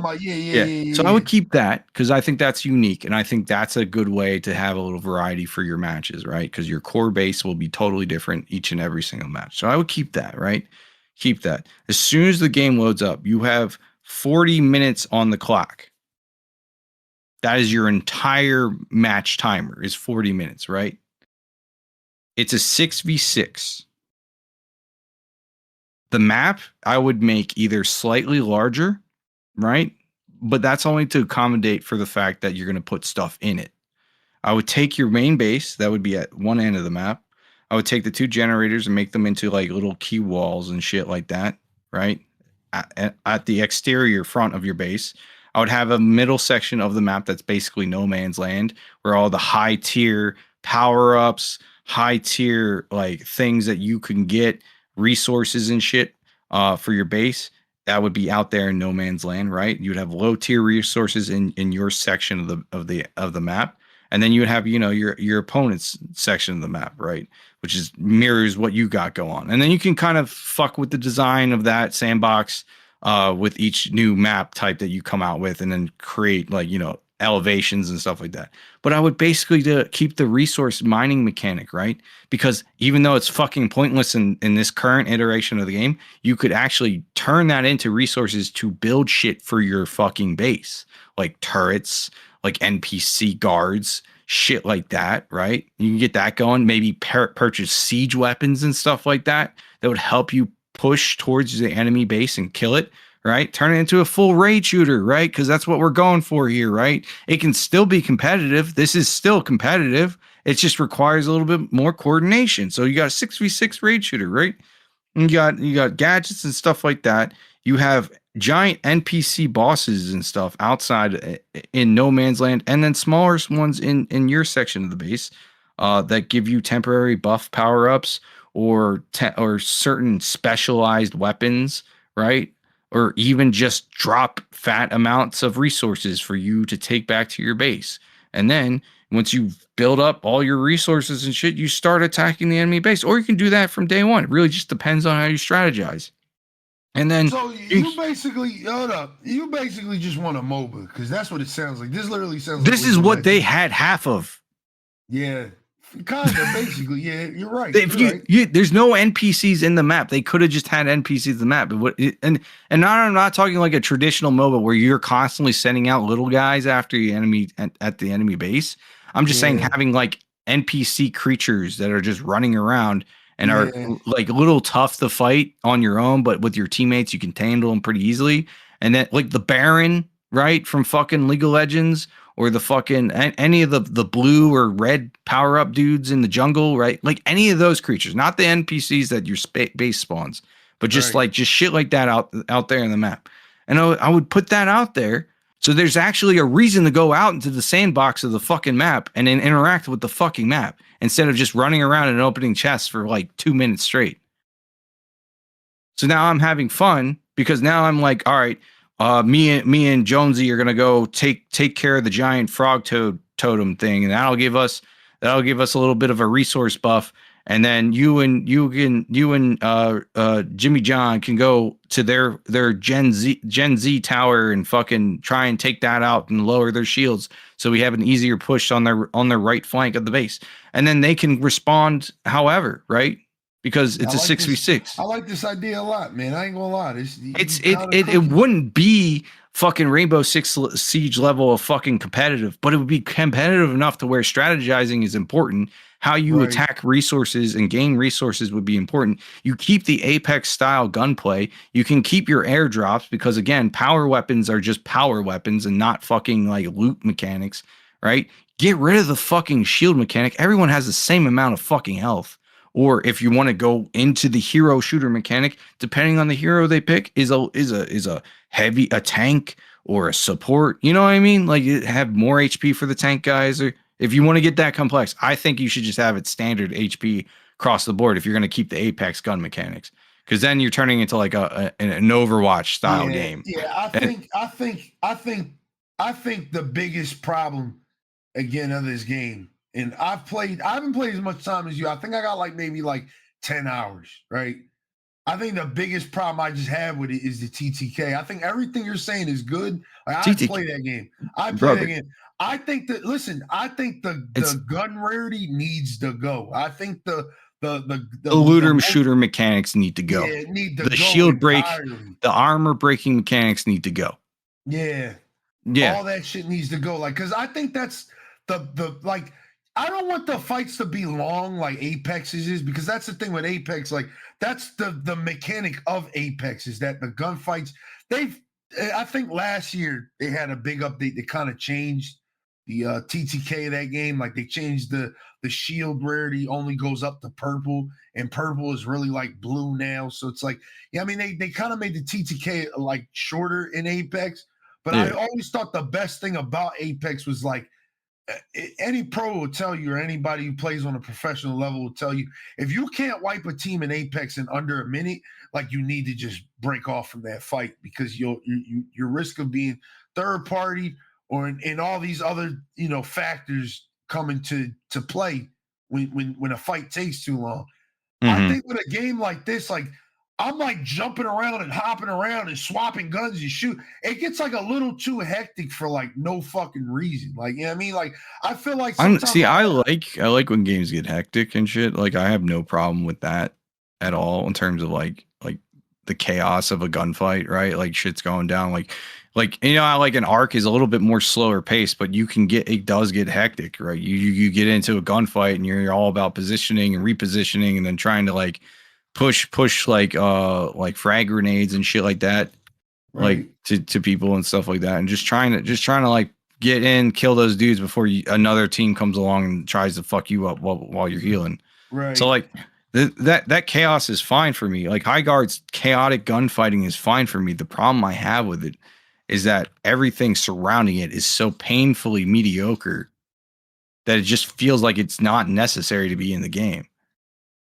Like you don't even heal, right? You just heal like you do in Halo or Call of Duty. You just wait. You don't have any heal mechanics. Like that was one of the main questions I had in my first match. I was like, how the fuck do I heal in this game? Because if I'm getting this armor shit that's like Apex Legends, why wouldn't I use like armor kits or shield regenerators or whatever? But no, you don't. So then it's like, all right. So you go back off and heal real quick and then come back and jump into a fight. Yeah. I think like if this game, it's probably going to die. I don't want to be. Oh yeah, it's dead. It's 100. There's 2,000 players on right now. This shit is dead. I'm not doing this shit. I don't get any type of enjoyment from seeing the game fail. Either. I don't get no type of enjoyment. I think it's sad. I'm not going to be a doomsayer. I'm just going to say, like, if this game, what this game could have done to just be a better, like, I think everything Eknight said was good, like really good, like but that's an entirely different game. You know what I mean? Like, I think that's what I'm saying. Like you there's a focus there, right? There's a focus. There's a focus, but I think what we have here, what we have right in front of us, I think the best thing they could have done was just kind of focus a little bit more on the heroes, making them play roles a little bit more strongly than they already do. You know what I mean? I think a great mechanic would have been the like mobs in the world. Like I honestly thought there were mobs in the world. So I thought so too. And I was riding around. I'm like, there's nothing to shoot at. You know what I mean? There's nothing. There's no reason. That's what I'm saying. There's no reason to interact outside the map. Like you're better off farming crystals in that game than actually like going into a loot chest and getting something good. This is facts. I do that shit all the time. I think they got to get rid of the loot mechanic. I think that shit's just no, that shit is just dead. I honestly wish you could just reinforce your base, and then from that point on, you literally it's shield breaker time. Like you buy your shit at your base. Look at attack and defend phase. Yeah, bro. Like I think the whole like coming out of your base, finding shit, then doing the shield break, it's just too much, man. Like I think the shield breaker part is my favorite part of the whole raid, because the raid part, the little ebb and flow of it is kind of crazy. Like if they just kind of sneak and grab the sword, there's like a glimmer that like it shows you like a radius of where the sword bearer person is. And you can instant teleport to your base. So if they just took that shit and ran, all right, it's time to go defend. Like I really like that ebb and flow of the shield bearer phase. I wouldn't change that at all. I think that's the best part of the game, is like that little ebb and flow of like, fuck, they got the sword, let's teleport back. Let's try to hold the line. Let's try to fight. And I like how short that phase is too, where it's like, it goes into like a sudden death to where it's like, okay, now you either got to wipe their team or you got to take the sword further into their side of the map than it is on your side of the map, because that's a win condition, whoever starts the raid. I really like that. I think that mechanic is great. Keep it right there. I'm kind of the opposite. I think that shit's gas, bro. And then I think once that phase is over, we get to the raid phase. I think what it needs to do is it needs to allow you a certain amount of time to just break generators. I don't like how they can literally just go right for your main crystal from the rip. I think it needs to be that's why I was saying map. Like you take Gen A and Gen B and push them out into the map, and then there's a reason to be in the map itself instead of just waiting around for you to come with a big sword and knock on my door. Yeah, that would be fire, bro. I think having those attack phases out there in the world would just make the game that more fun. Yeah, and be 100%. A reason why like position and also justify the extra player base. You know what I mean? Yeah, I enjoy the characters. I enjoy the gunplay. I'm not too big on the movement. It's really just Apex, but a little bit slower. I like the movement with the mounts. I hate the fact that during the raid you can't use your mount. Yeah. I didn't see what the point. I can use my mount in my base, but only when it's not getting raided. I'm like, what? Yeah. No, this is like half your fucking movement tech is from this damn animal that you're riding. Like what the fuck? I think that's the only thing they nailed in terms of like a new mechanic is how mounts work in that game. I really like the mounts too. I like what's there, but it's just like, again, the lack of focus is what, again, it's just, it doesn't have me like, damn, we need to get on Highguard. You know what I mean? Like, I powered through. I don't have that feeling. I don't have that feeling to be like, damn, let's get on Highguard. For better and for worse, I powered through 30 hours of that game, and like it never. I uninstalled it because my shit was corrupted or something. So I was like, oh, that was the last program I installed. Let me just uninstall it, fixed all my shit and everything. But like, I have no reason to reinstall it. That's it's only 20 gigs, fair. Right? It's not even like a huge game. It's not a lot. That's fair, though. But like, I'd rather somebody put the time, even if it's like an hour or 2, 3 hours.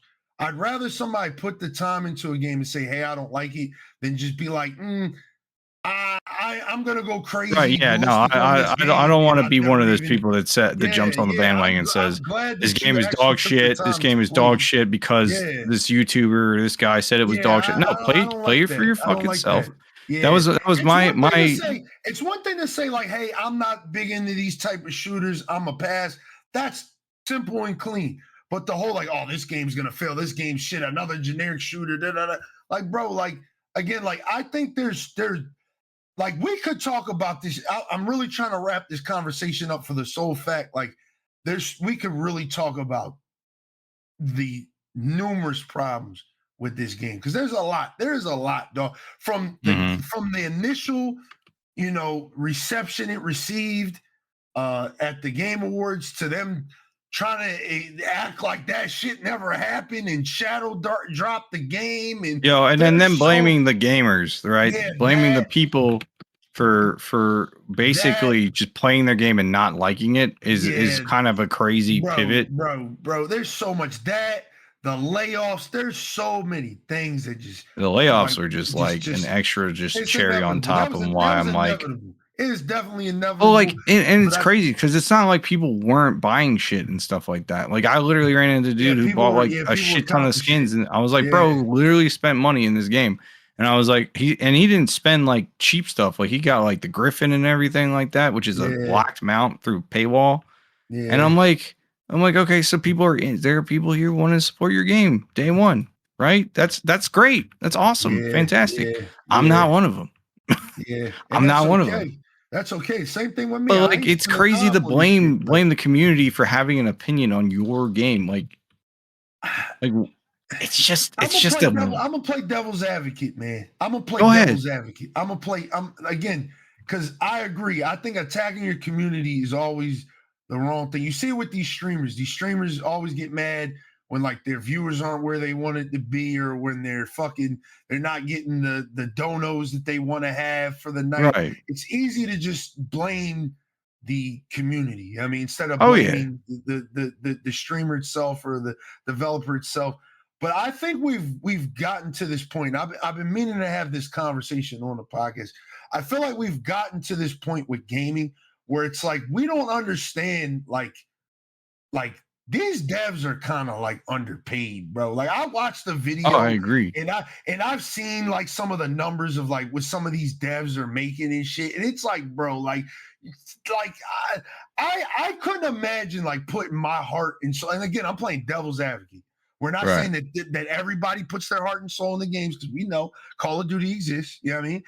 Like not everybody puts their heart and the soul into this shit. But I couldn't imagine like going to work, giving my all, being super excited about a project, being like, yo, I can't wait till people fucking get to play this shit. This shit is gas in my mind. Like I'm going home, I'm telling my wife about it. I'm like, bro, like I'm about to create something that doing in crunch time and then staying at the office late. Bro, I've literally lost sleep over this game, time with my family over this game, and then it finally comes out and it's just like you have a fucking just just the worst reception ever, bro. Like it's just bro, like I agree. And I'm gonna just say a name. And it's not to attack any sole, creator or anything like that.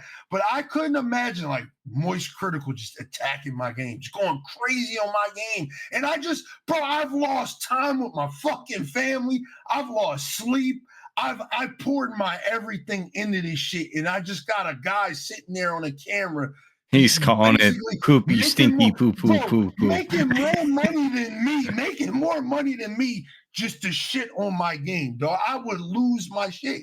I would have a generational crash out online. I'd be on, you're all retards. I would say everything. I go crazy. I go bananas. So I'd be understanding it. Sometimes I be getting it, bro. I forget what game developer did that like last year or something like that. He lashed out on like his community and shit. Like I get it, bro. Like I generally get it, bro. Like I ain't going to cap. Like because we say it on this podcast. I say it every time on this podcast. Gamers don't know what the fuck they want. They don't know what they want, bro. They don't know what they want. They don't know what they want because we're going to talk about Battlefield later. I can't wait to talk about Battlefield later because we're going to talk about it. But it's like y'all don't know what the fuck y'all want, man. Y'all don't know what y'all want because, again, Overwatch is having a fucking renaissance right now, but y'all tired of hero shooters. You know what I'm saying? Like, I don't ever understand when I see the hate on certain things. I don't be understanding it because it's just like I'm not a numbers guy. I'm not one of these people that let numbers dictate where I go. Like literally, I play on my stream games that are fucking dead, like games that aren't even in the top fucking 3,000. Like literally, it'll be just me streaming the game. Like literally, just when I look at the viewers count, it's just my people. You know what I mean? Right. I don't go where the numbers are. I don't let numbers dictate how much fun I'm having. And I don't think anybody should. I don't think anybody should look at a game and be like, damn, that game only has fucking 10,000 concurrent, or 10,000 active players today. I don't think I should play this game. This game's probably ass. I don't think I think we live in this weird thing where we let numbers and everything else dictate if we enjoy a product. And it's just like, I think, again, that's what I was trying to convey. I think with like single player games, like that's like it's not relevant. But I think if I go into a multiplayer game and there's only like 200 people playing you're not going to get a match like that. I and understand that kind of doesn't kill my enjoyment because now I'm not playing the game. It does. I understand that, but I think we get a little too carried away sometimes. I really do. I think we get a little too carried away sometimes. I think with the hate, I think the actual criticism for Highguard, the actual real criticism for Highguard is valid. It's valid. And it's reflected in the numbers of people playing. It was at almost 100,000 people at launch. People said the game was not for them. So it's major player drop off. I'm gonna be honest, man. I'm gonna be really fucking honest, right? If we swapped out Highguard for any other game that has yet to come out with, I don't think it would play out the same way. I think we took Marathon and put it in the spot of Highguard and had it in the same spot. Hold No, let me cook. We took Marathon. We took Marathon and put it right there where Highguard was and gave it the top spot and everything, all the fucking Jeff Keighley praise and everything. And people played it and it came out. I don't think it would have the same negative reception. I don't. I slightly agree, but slightly disagree, because I was literally going to say that, because like we're living in a time right now where, again, if you go back fucking 4 months ago, I still have my reservations. Hold up, that's valid, but I'm trying to tell you that if we go back and like literally to December, we don't even got to go back that fucking far. Right. We don't have to go back that far. We don't. It was only a few months ago. We go back to December and look at the reception of Marathon from then to now. Nigga, listen, I'm gonna just say it like this. The peanut just had to literally say, hey, I like this game. That game's about to do fucking numbers on the This is true. There's gonna be a bit of benefit from his audience. My thing. Hold on, let me cook. All right. Go. The hate I saw on Marathon was crazy valid though, because Bungie's it was unfortunately valid. It still is valid to this day. There's no way you're gonna sit here like that. Listen, when they stole art. They stole art. They showed that shit in January. They showed everything they've been working. And granted, they took a lot of things from Arc Raiders, but hey, again, there's no problem with that. Competition is a good thing. Competition is very good. I think that was a good, the proximity chat thing, changing the way random events are handled in Marathon, which is a problem I have with Arc Raiders sometimes. You know what I mean? I just wish it's there's really more situational. things. We talked about that off podcast. You know what I mean? I think like Arc Raiders could use a little bit more randomness in its game to game, mechanics and stuff like that.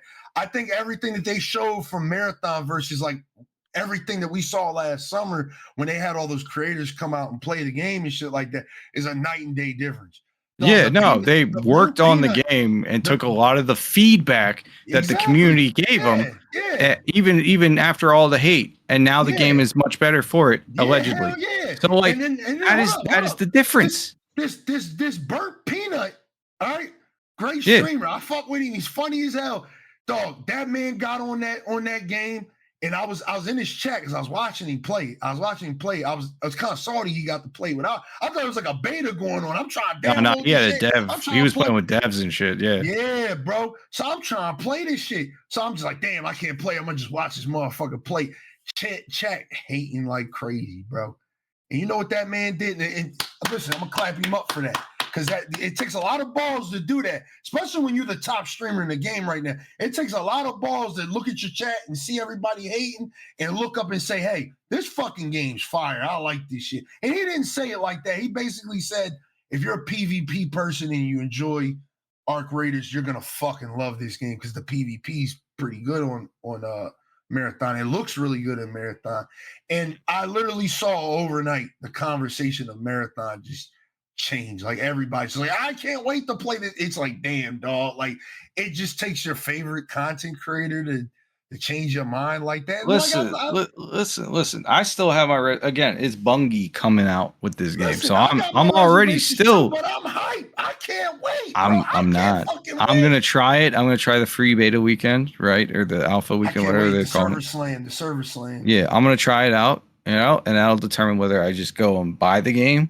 Right. And then if I buy the game, I'm going to play it for a little bit and I'll see whether or not I prefer this style of extraction shooter or Arc Raiders style extraction shooter. Right. Because with me, it's this is what's competing. It's like I feel like Arc Raiders how many times we've been through this where I played an extraction shooter? I was like, oh, yeah, this is really good for casuals because it's not Tarkov. And then that game dies. Yeah. I just you know me.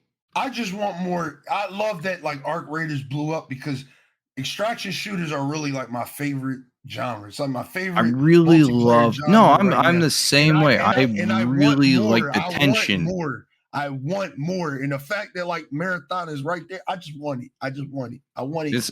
You'll get it. You'll get it. I can't but wait, my thing is that I like the tension that extraction shooters give me. Right, it gives me a little heart palpitation, right? A little heart attack when playing the game. Because you're trying to get out with your loot alive, and it's like, oh my god, we just barely survived. And Arc Raiders still gives me that that feeling, right? But it's also one of those games where I can just load up a lobby and there's a dude in Stelmontis playing the guitar and everyone's just dancing around and vibing out, and I'm like, oh, okay. So which also takes the thrill away, unless I'm going in there to be an asshole and just kill people, right? Word. So, but like this marathon, I feel like it's gonna be. I'm hoping it's not going to go the way of the cycle. It's not going to go the way of what was that one game called that was basically Tarkov, but without all the survival mechanics, but it was in space. Marauders. Marauders. Yeah.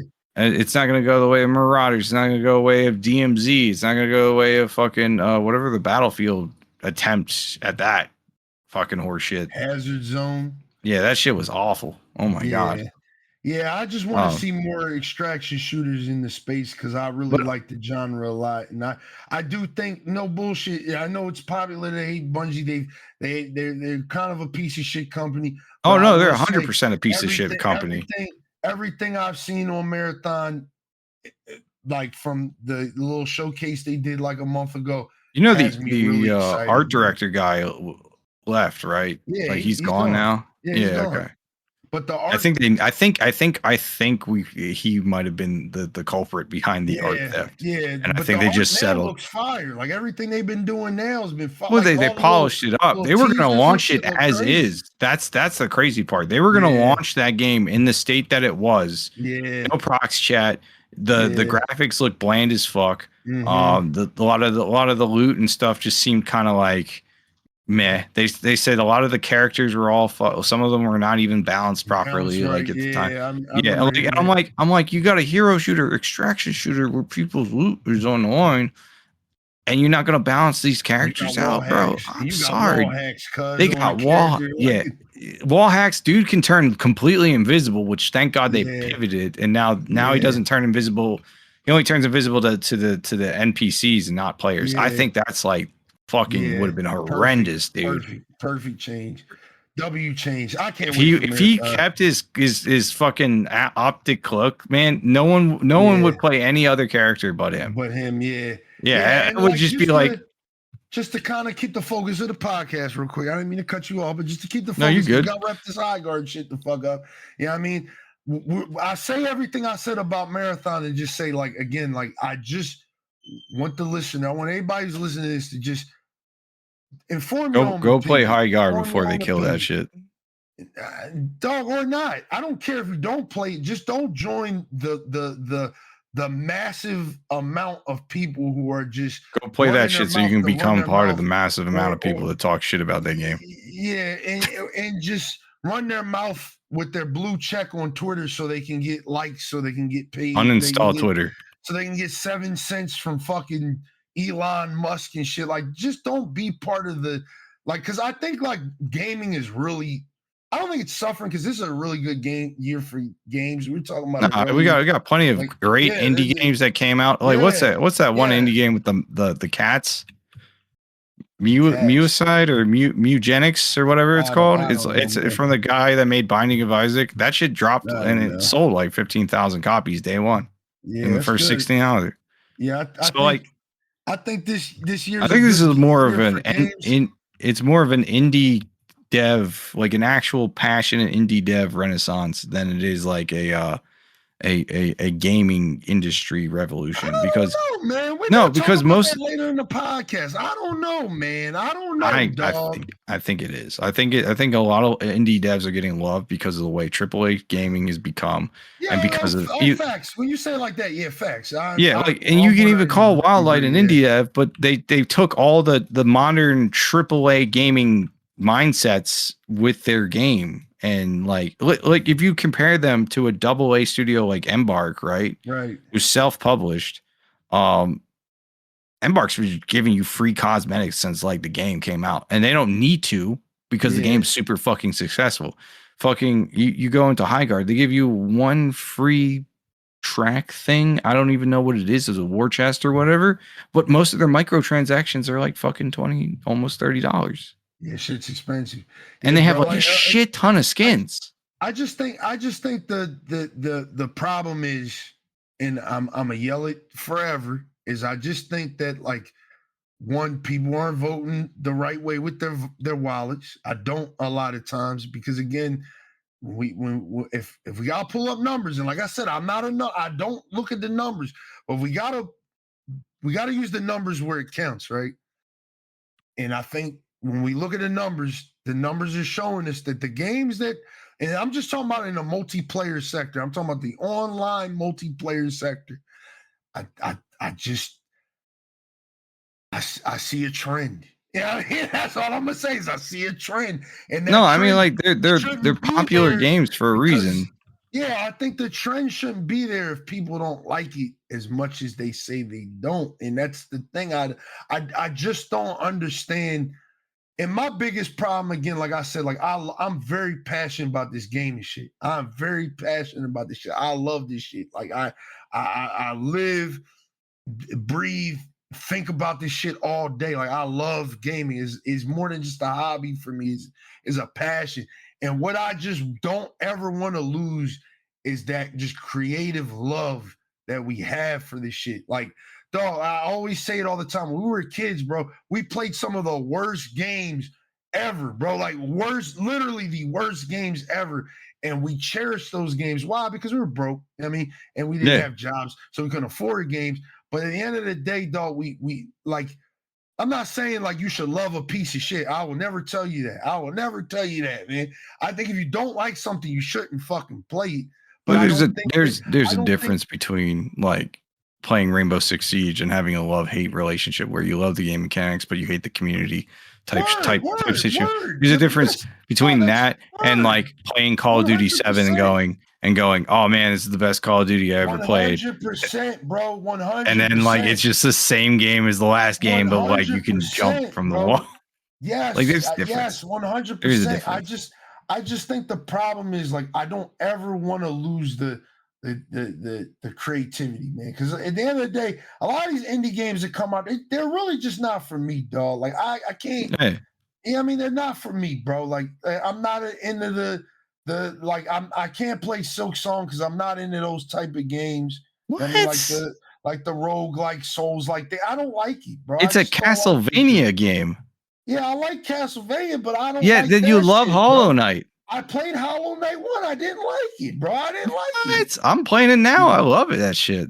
That's good that you like it. I don't. That's crazy. It's not for me, man. It's not. How do you love Castlevania and love Metroid, but don't like Hollow Knight? Like they're the same genre. I think with me, what I love about Castlevania so much is like one, it's definitely like some childhood roots there for sure. Because but still playing it forever.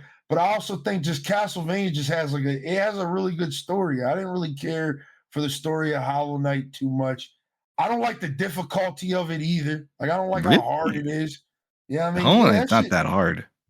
Yeah, I thought it was pretty hard, man. That shit was kicking my ass, dog. I think right now I'm on Fighting Hornet the second time around, and I'm like she's slightly difficult only because she summons these little thorn things she can launch at you or just get in the way. Yeah. Like there's only been like a couple bosses that have frustrated me because they have kind of like weird an annoying mechanic. Like I fought the Voidkin or whatever it is for the second time around, and he summons these ghost things, and they're really stupidly annoying. Just because they just spawn on top of you sometimes and damage you, and you don't get a chance to heal with him because he's a very small arena and he's very fast. So like you kind of have to and it took me like I want to say almost like 40 attempts to kill this dude. But I beat him. Yeah, and I was like, "Fuck yeah!" No, I'm not gonna say it's like the hardest game I ever played. It's just like I there was no appeal there for me, bro. Like I'm telling you, like I probably. I mean, that's fair. I thought that. I like the gameplay. I thought it's a lot of fun. It's a lot of jumping around, a lot of like positioning, a lot of like countering. Like I enjoy that type of gameplay. I ain't like it too much, man. I ain't like it too much. You know what I mean? I mean that's fair. That's fair. That's okay, man. Because I played it. I mean, I'm not. It's just crazy to me. That's all. I'm not hating from the dart. You know what I mean? I'm not hating just yeah, I mean, and I know nothing about the game. I just know that I played it for a little bit, and I ain't like it, man. All I right, ain't like it. all right. You know what I mean? That's fine, man. That's fine. But yeah, man, let's get this motherfucking podcast back on track, man. 'Cause this podcast kind of went off the rails a little bit. I mean, we But only think that have was like a podcast like every 2 months, so I think but it I going honestly off a think little this crazy. conversation needed to happen because I think a lot of people think that I'm one of those people that are just like overly positive for no reason. I'm not overly positive for no reason. I think the hate needs to be there when appropriate, but I think a lot of times, like, I just be scared, bro. I be scared that we really just gonna lose, like, just a lot of like the shit I love in gaming over just the hate being so motherfucking strong, dog. Because like I said, I do believe that a lot of these studios, and I'm not talking about the Expeditions or the Silk Songs of the world. I'm talking about like, the other studios. I mean, there's a lot of studios that really just look at the numbers. They look at what's popular. They look at what's trending, and they just hop on that bandwagon. They hop on that bandwagon, dog. And it's And then very and uninspired and then lazy. and like again, using that devil's advocate that I used the other day. Like I just got a job at a studio. I'm excited, I'm passionate about gaming. I want to design some cool shit. It comes down the pipeline from a CEO that I gotta make a game that I really don't want to make, bro. And I'm just like, all right, you know what? Fuck it. I'm passionate about this shit. That I like it so much. Let me just put my all into it that I can give you. I mean, because I do believe, like, as much shit as I talk about Call of Duty and all these other games, I do think there's passionate developers in there that want to change the trajectory of like a 2K or like a Call of Duty or like a Battlefield. They're there for the right reasons. But again, when you got the suits up top, it's like, no, don't do that. We need you to do X, Y, and Z. I think that's that's who y'all really should be hating on, bro. I think that's the hate. I don't think you should ever be directing hate towards developers and shit. That shit's fucking weird. We talked about the death threat shit before. Like, I think that shit's weird. Death threats are never appropriate. Yeah, like the shit's never that serious, bro. You gotta really think, man. Like, there's really people at these studios, and they're some of the worst companies ever that are trying their hardest to make these games successful, dog. Like, there's probably a guy, like, rest in peace to Anthem. There's probably somebody at Anthem that had a vision, that wanted to see that game do well. And we all know the story of that game. We know that EA came down hard on BioWare and said, no, we need you to do X, Y, and Z. That's why Dragon Age Veilguard failed. That's why a lot of these games failed. Like, there's passionate people behind these games. You could see the passion in Highguard. I'm not gonna say it's like there's a lot of generic shit in Highguard. I will say that, like John Highguard is literally, like you said, Bangalore. Dog. He's just a generic copy of Bangalore to me. I mean, he doesn't have the same attributes, but like visually speaking, you like it's just like, and you can see a lot of inspiration like from other games in their character creation and their heroes, like stuff like fucking Street Fighter guy is the fire guy. Like he looks like Ken from fucking Street Fighter. It's like, what the fuck is going on here? Like, yeah, bro. Yeah. Like I said, like I'm always rooting for the little guy, man. I'm always be that guy, and don't ever get it confused with I'm just being overly positive for being overly positive. I just don't ever want to get to the point where like just the creative shit is dead, man, in this game and shit. Because I really love this shit. But like I said, let's continue on with the podcast, man. Let's get overly negative, because I'm about to be overly negative really soon. Okay. You know what I mean? I can't wait. So let's talk about the Xbox Direct, man. We're gonna swing through this because it's really easy to get through. The Xbox Direct happened. I forget what day that was. It was like somewhere in January.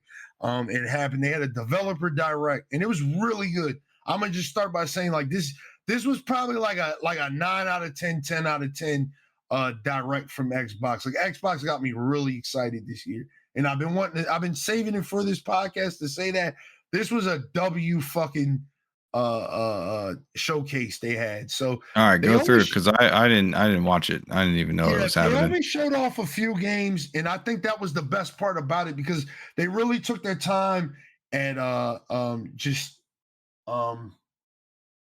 they took their time and just kind of showcasing these games and really walking you through, the vision and stuff like that, what they're doing, like with the game, what the game is about and stuff like that. Starting with Beast and Reincarnation, that is the game that is made with the Game Freak developers, the people behind Pokemon.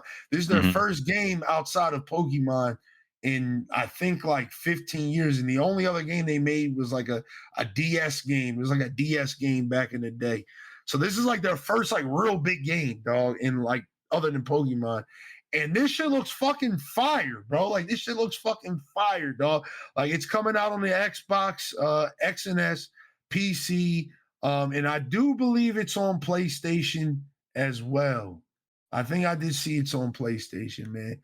I mean, I don't know if it's on the Switch too. I can't confirm that, but it is on the PlayStation, and it looks cool. Yeah, I mean, it's like you're like in like a post-apocalyptic Japan. You know what I mean? And you're killing these like blighted enemies and stuff like that. So it looks like it's like a Souls-like, but it looks more like action-orientated than most Souls-like, which is kind of like my problem with most Souls-like. Like the Souls-like games. You're saying it's an action game? Yeah. Okay. I think it's more action-orientated than most of the games are. That's coming out this summer. That looks good. Yeah, I did see a little bit of that. That looks interesting. We got Fable that's coming out this fall. Fable seems like a good concept of the way they said they're working their RPG systems. They ate, bro. I'm not even a Fable person, but like this might be one of my. Me neither, but I'll check it out. I said it to Kaz. I said this might be my favorite RPG game of all time. Like this, just the way they talked about this game is like it has me like just super excited. Like I think this might take Skyrim as like my favorite game of all time. I can see I can see it, bro. Okay. Like just the way they talked about like there's 1,000 NPCs and they all have their own lives. And I'm a little skeptical. I'm skeptical too. I'm a little skeptical. Anytime they say there's 1,000 of any, like Hot Howard was like, there's 1,000 planets you could go to. Yeah, they're all fucking dead and there's nothing to do on anything. Yeah. I was like, okay. I think they gonna cook with this game, bro. I ain't gonna lie. They've been working on this game for a hot ass minute. I mean, so I really think this game is gonna do all right. And this could be, I mean, Xbox needs they need a W. They need a W. I think this. The only thing I'm concerned about, and might take me out, is the way they're doing cutscenes. Apparently, is they're like The Office or something.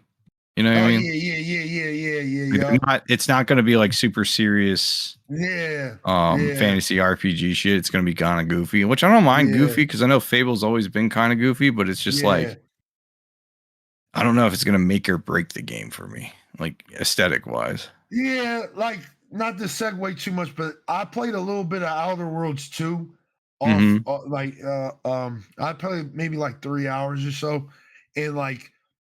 Not gonna lie, that game is like overly funny. Like it's just like a little like the first game was really funny, but like this game is like overly funny. Like it's just like everything is like it's a joke like nonstop. And it's like I see what you're trying to say. Like the comedy kind of takes you out of it sometimes when you're trying to kind of be serious a little bit. There's like serious humor, like in a war game where they're like shooting, they're like just gallows humor type shit, and then there's like comically self-aware meta humor, which is what Outer Worlds 2 had.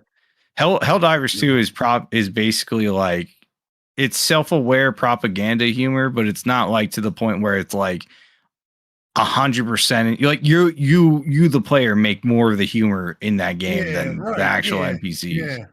So like Outer Worlds 2, it feels like it's just a comically self-aware capitalist humor type thing. I want to play it because I have Game Pass, so I'll be able to check it out. Yeah, I think I'm gonna buy this. Fable's a cop for me. That's something I want to put on my shelf. So I might have to buy that because I believe this is coming out on the PlayStation. Yeah, it is coming out on the PlayStation. It says also available on PlayStation 5 and Steam. So I might have to cop this. I might have to cop it just to have the disc. You know what I mean? It's not like physical media and shit like that. Forza Horizon 6 is launching May 19th, and that is going to be on everything. It's coming out later on PS5, though. I think it's launching first on Xbox and PC, and then for some reason it's coming like months later on the PS5. like later this year. This is like their open world racing game, not to be confused with Forza Motorsport, which is more of like the grounded like racing. This is like the open world racing, and it takes place in Japan. Aesthetically, it looks really good. You can make your own fucking maps. You can make your own tracks. There's a lot of shit, bro. I'm not gonna lie. This Forza Horizon 6 might be a cop for me. I've been telling people I think this game might be a cop for me, man. I might have to buy this, John, man. You know what I mean? Right. I might have to turn the Xbox on and cop. There's only one racing game I want to play right now. What? Galactic Racer.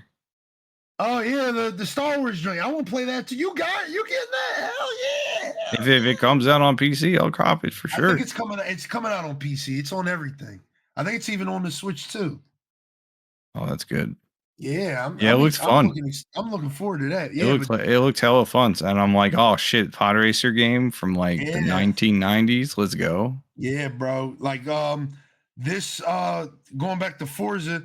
This game is going to release with 550 cars, which is pretty cool. So they're going to have a variety of vehicles for you to drive around in and race and do a bunch of shit. You can pre-order it right now too, apparently. So yeah, that's coming. And then I think the last game they showed off was this Kiln game. You know what I mean? It's like a little indie game from Double Fine Studios, Ceramic Studios, something like that. It's an online multiplayer pottery party brawler. So think like Smash Bros or something like that. But you smashing pots instead of your bros. Yeah, you play pottery and stuff like that. It looks cool. Like, you know what I mean? Like if it's like $15-$20, I might play it. It's gonna be on Game Pass. All of these games are gonna be on Game Pass too. So y'all eating on Game Pass, but y'all also got to eat that, $10 price hike if you're on console. I haven't canceled mine, so mine's still the same price. Yeah. So Kim, look forward to that. And then they just basically showed off that they just reminded everybody at the end of the direct that hey, Halo Campaign Evolved is coming this year. Yep. And Gears of War E-Day is still coming, but we didn't get like a date. It didn't say like coming 2026. It just said it was coming. It's still in development. Yeah, but we're getting that Halo game, which I'm looking excited. I want to play that shit if you want to if you're down. Bro, we could do it. We can get a little co-op stream going for that. I'm down for that. Yeah, that's a day one cop for me. And I've decided I'm a copping on PlayStation because I want to be able to buy the disc for that, just so I can say I have Halo on fucking PlayStation, bro. Like, because I have all the other Halo games. I'm just a little sad there's no multiplayer for it. Like, not even CE, like peer-to-peer multiplayer. It has me thinking. You think Infinite, because they did say they're working on the next Halo multiplayer game, but do you think Infinite is going to come to PlayStation so it'll just be like all around? No. I think I'm looking forward to. I think it would be great, but like at the same time, I don't think it's gonna happen because I feel like the way they designed that game with the slip space engine being part of it, there's too much spaghetti code. You know what I mean? So like I feel like they just would have to basically like rehaul the entire like engine just for the PlayStation side of things. If that makes sense. That makes sense. I'm just it took them over like 2+ years to get Forge into the game and for it to work. That's the problem. I always want to play Halo Infinite, and like I have a thing with my Friday streams is that like most of the games that I do play, I try to tend to make them more cross-play and available on everything. So it's like, hey, I'd be playing Infinite like almost every Tuesday unless there's something going on. I work on Tuesdays though, man. I'll be at work. I mean, I've been playing it. I've been playing all weekends too. We got to set it up one time. I would love to do a Halo Infinite stream, man. I love that game, bro. Even though I haven't played it in forever, I love that game.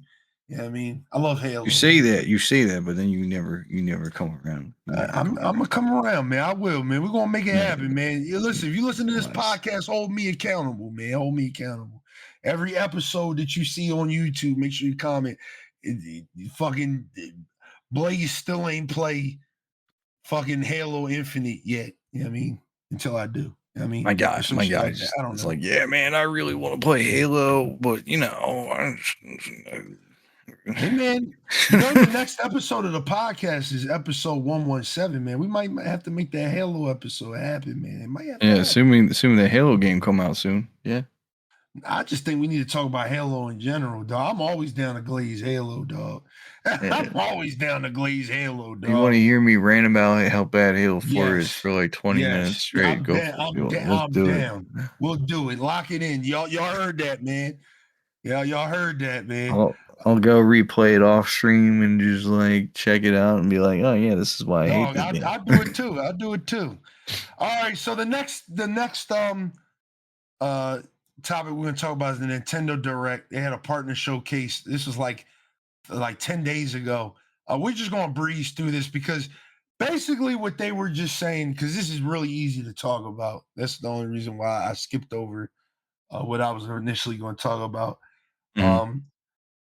This is basically Nintendo just telling y'all, hey, we got third-party games. And I love that for Nintendo because I think the problem with Nintendo since probably after the Wii was that they kind of struggled to kind of keep a third-party audience like going. Like it always sucked that, like, I remember as a kid like having just the GameCube at the time. Like it sucked because you missed a lot of like third-party games. Like you missed a lot of third-party games because you were just on the GameCube just didn't get a lot of third-party support. And with the Switch 2, they're saying, hey, like we got a lot of third-party support. So they showed off that the Oblivion remake is coming to the Switch 2. So is the Fallout 4 Anniversary Edition that's coming to the Switch 2. Indiana Jones is coming to the Switch 2. They showed off more of that game, Orbitals, which is like their take on like It Takes Two and shit like that. I Oh yeah, really like that that's game. the 90s anime style game, right? Yeah, I yeah. I really want to like try that. that. I think I'm gonna cop that for me and Rachel to play. That'd be dope. Mm-hmm. They showed off Capcom just went crazy during the showcase. They showed off that Pragmata is coming to the Pragmata I Switch want to 2. pick up. Yeah, I'm a cop that. It's gonna be a day one. I'm a cop that. Not on the Switch 2 though, but yeah, I'm a copy. Resident Evil Requiem is coming on the 27th, day one to the Switch 2. And then they showed off that you could play like Resident Evil 7, Village, like all of the Resident Evil games on Switch 2 now. So you can play all of them. They showed off that Final Fantasy 7 Rebirth is coming to the Switch 2. I watched a video or I watched a stream of somebody playing Final Fantasy 7 the remake on the Switch 2, and that shit looked good, dog. I was like, damn, the Switch 2 can really handle some shit, dog. Like, I ain't gonna lie, like it can really handle some shit. So the fact that they got Rebirth coming to the Switch 2 and as fast as they do is pretty dope. I'm really excited for that. They got Valheim coming to the Switch 2. Oh shit, good for them. And then they showed off a bunch of indie games, man. This was really like really a partner showcase. They didn't show any first party games here. It was literally just them letting you know, hey, we got friends, bro. Friends are here. So yeah, for you Switch people. And dog, I will say that. I will say that the Switch 2 is a great system if it's just the only console you own. Like, I ain't gonna lie. Like, if you don't have a PC or PlayStation or Xbox, like you can kind of make off with just having the Switch 2 right now, because most games that are coming out, for PlayStation, PC, Xbox are making their way to the Switch 2. That's pretty dope, man. I love to see that. I would say the only issue with that is that the pricing of the games are probably going to be always full priced, and you won't be able to take advantage of sales or any of the subscription stuff that you can get with the other platforms. But to be fair, if you're a Nintendo diehard and that is your only system and shit, you're used to that already. Like the Turok game is coming to the Switch. Like that's crazy. Like they got a lot of heat coming over there. I love to see it, man. All right, let's talk about the GOAT, man. Sony had a 10 out of 10, 11 out of 10 performance this past week, man. They fucking killed it. That's a rarity considering the last few showcases were like relatively mid. This was on the 12th, dog. I nutted everywhere, bro. I mean, just so y'all know, I came entire showcase I was coming, bro. So just going in the order of like, I guess the way it was shown. There's a new Kenna game coming out. Scars. I screened through their showcase. That looked pretty good. It was like an adventure game. Yeah. I'm kind of curious about that. Ghost of Yotei Legends, which is their multiplayer mode, got a release date. I thought that kind of gave me Elden Ring, Night Rain vibes. Yeah, bro, I'm excited, dog. It's not though. It's not, because I played the original Legends on Tsushima, and it's really just like it's like the main game, but just with 3 people. I mean, it's pretty dope. It's pretty cool, man. But it's got a release date. It's coming March 10th. I'll be streaming that day one. Yeah, I mean, that'll be on the stream. Y'all will see me playing that.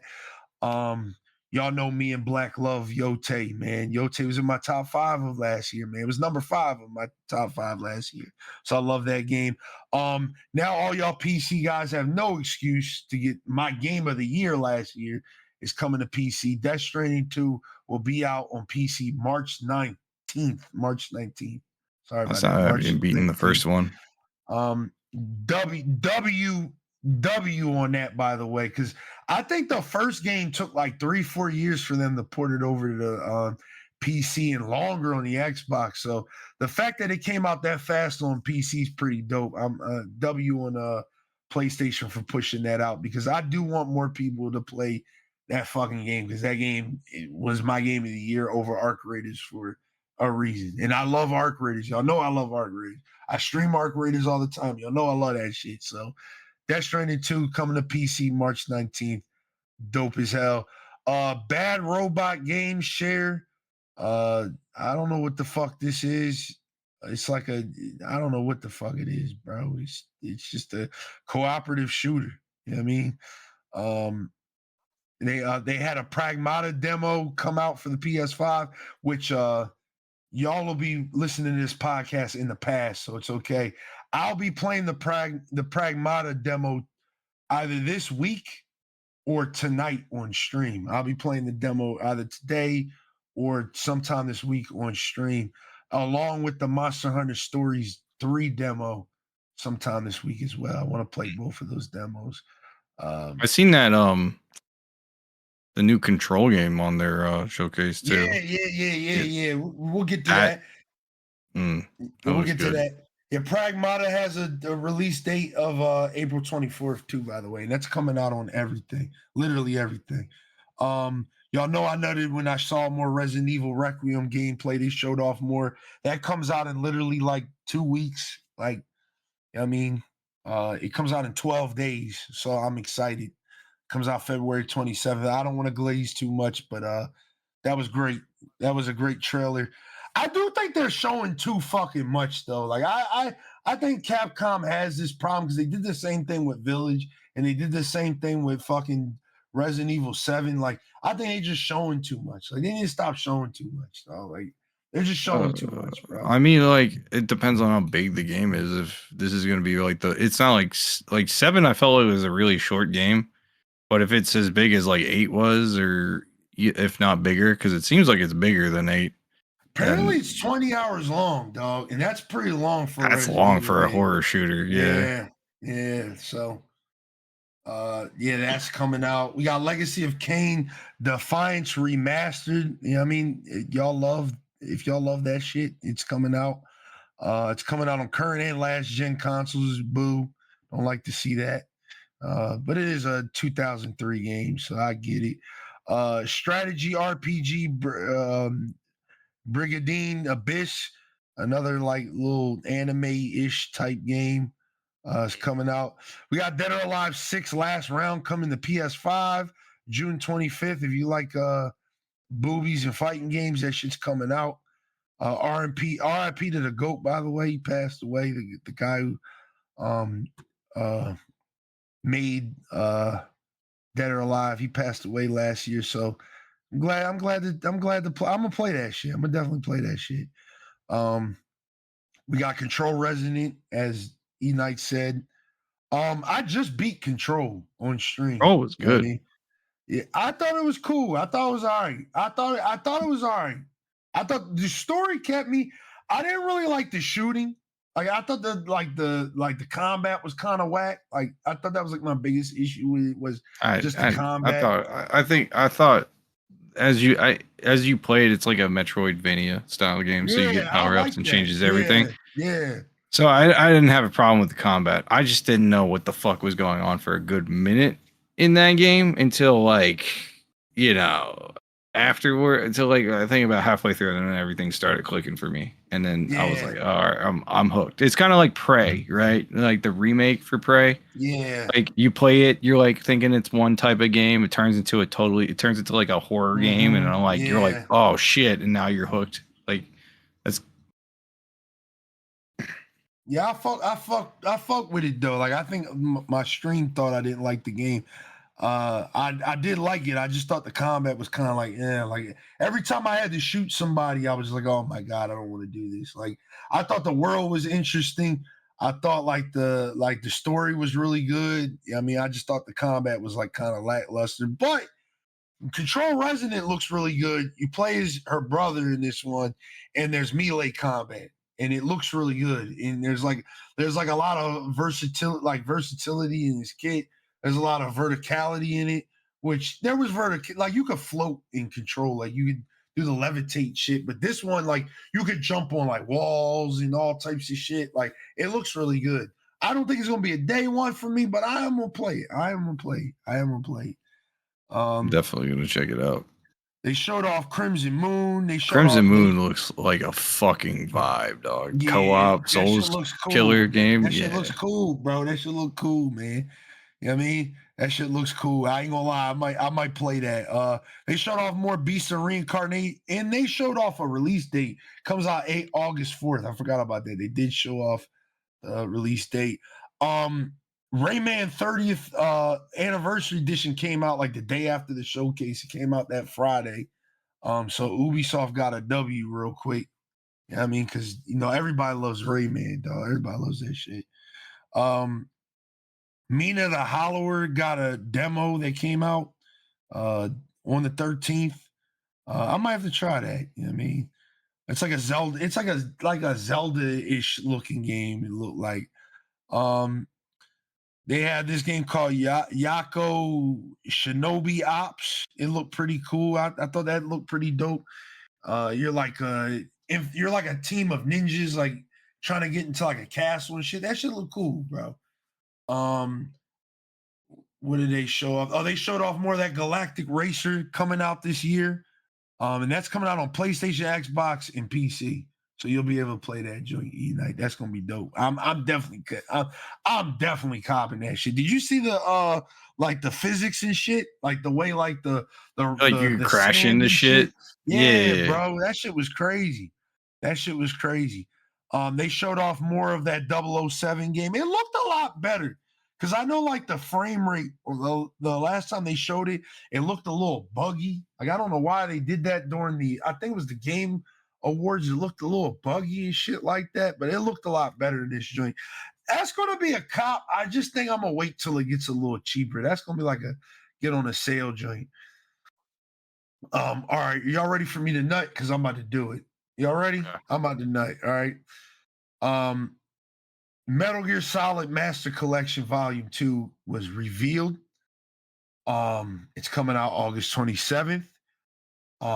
Metal Gear Solid 4 is free from the PS3, dog. It is. I couldn't believe it, bro. I could not believe that Metal Gear Solid 4 will now be playable on the PlayStation 5, Xbox Series X and S, Switch 1 and 2, and PC, bro. I cannot fucking wait, bro. I cannot wait, bro. It also comes with Peace Walker, and reportedly, Peace Walker will still have its co-op, so you'll be able to play that game co-op with a friend. So if anybody wants to cop and play it with me, I will be playing Peace Walker. Might not be on stream because we already beat that game on stream, but we will be playing MGS4 literally August 27th on stream. I'll be playing. I'll probably try to one-shot that shit in one stream, even though it's got like 8 hours worth of cutscenes. You know what I mean? Might just have to walk away and do some shit for a little bit while y'all watch that ending cutscene.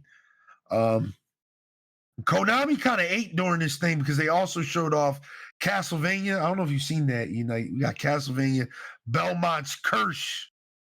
You know what I mean? Yeah, are you gonna play It's that? coming. Absolute. That's a Does it day look one good? cop. It looked really good. That's a day one cop, man. It comes out on PlayStation, Xbox, Switch, and PC. I don't know if I'll copy. I might get it on the Switch because I have all my Castlevania games on Switch now.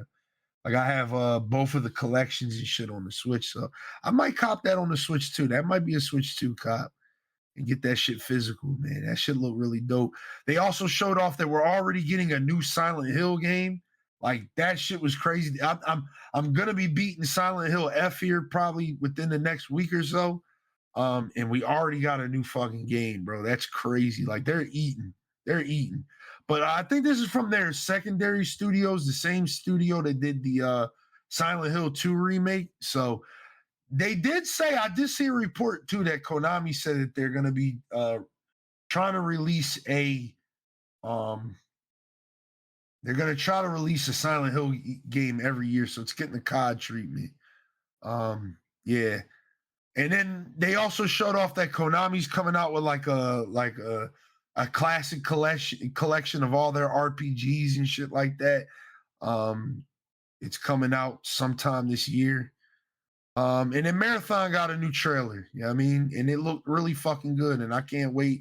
And then they announced that a Server Slam is coming February 26th, and that'll be all the way up until like 2 days before the game drops. I think it comes out on the 5th, and I think it ends March 2nd or March 3rd. So you'll get a little bit of time to play that joint, man. So I highly recommend everybody play that shit.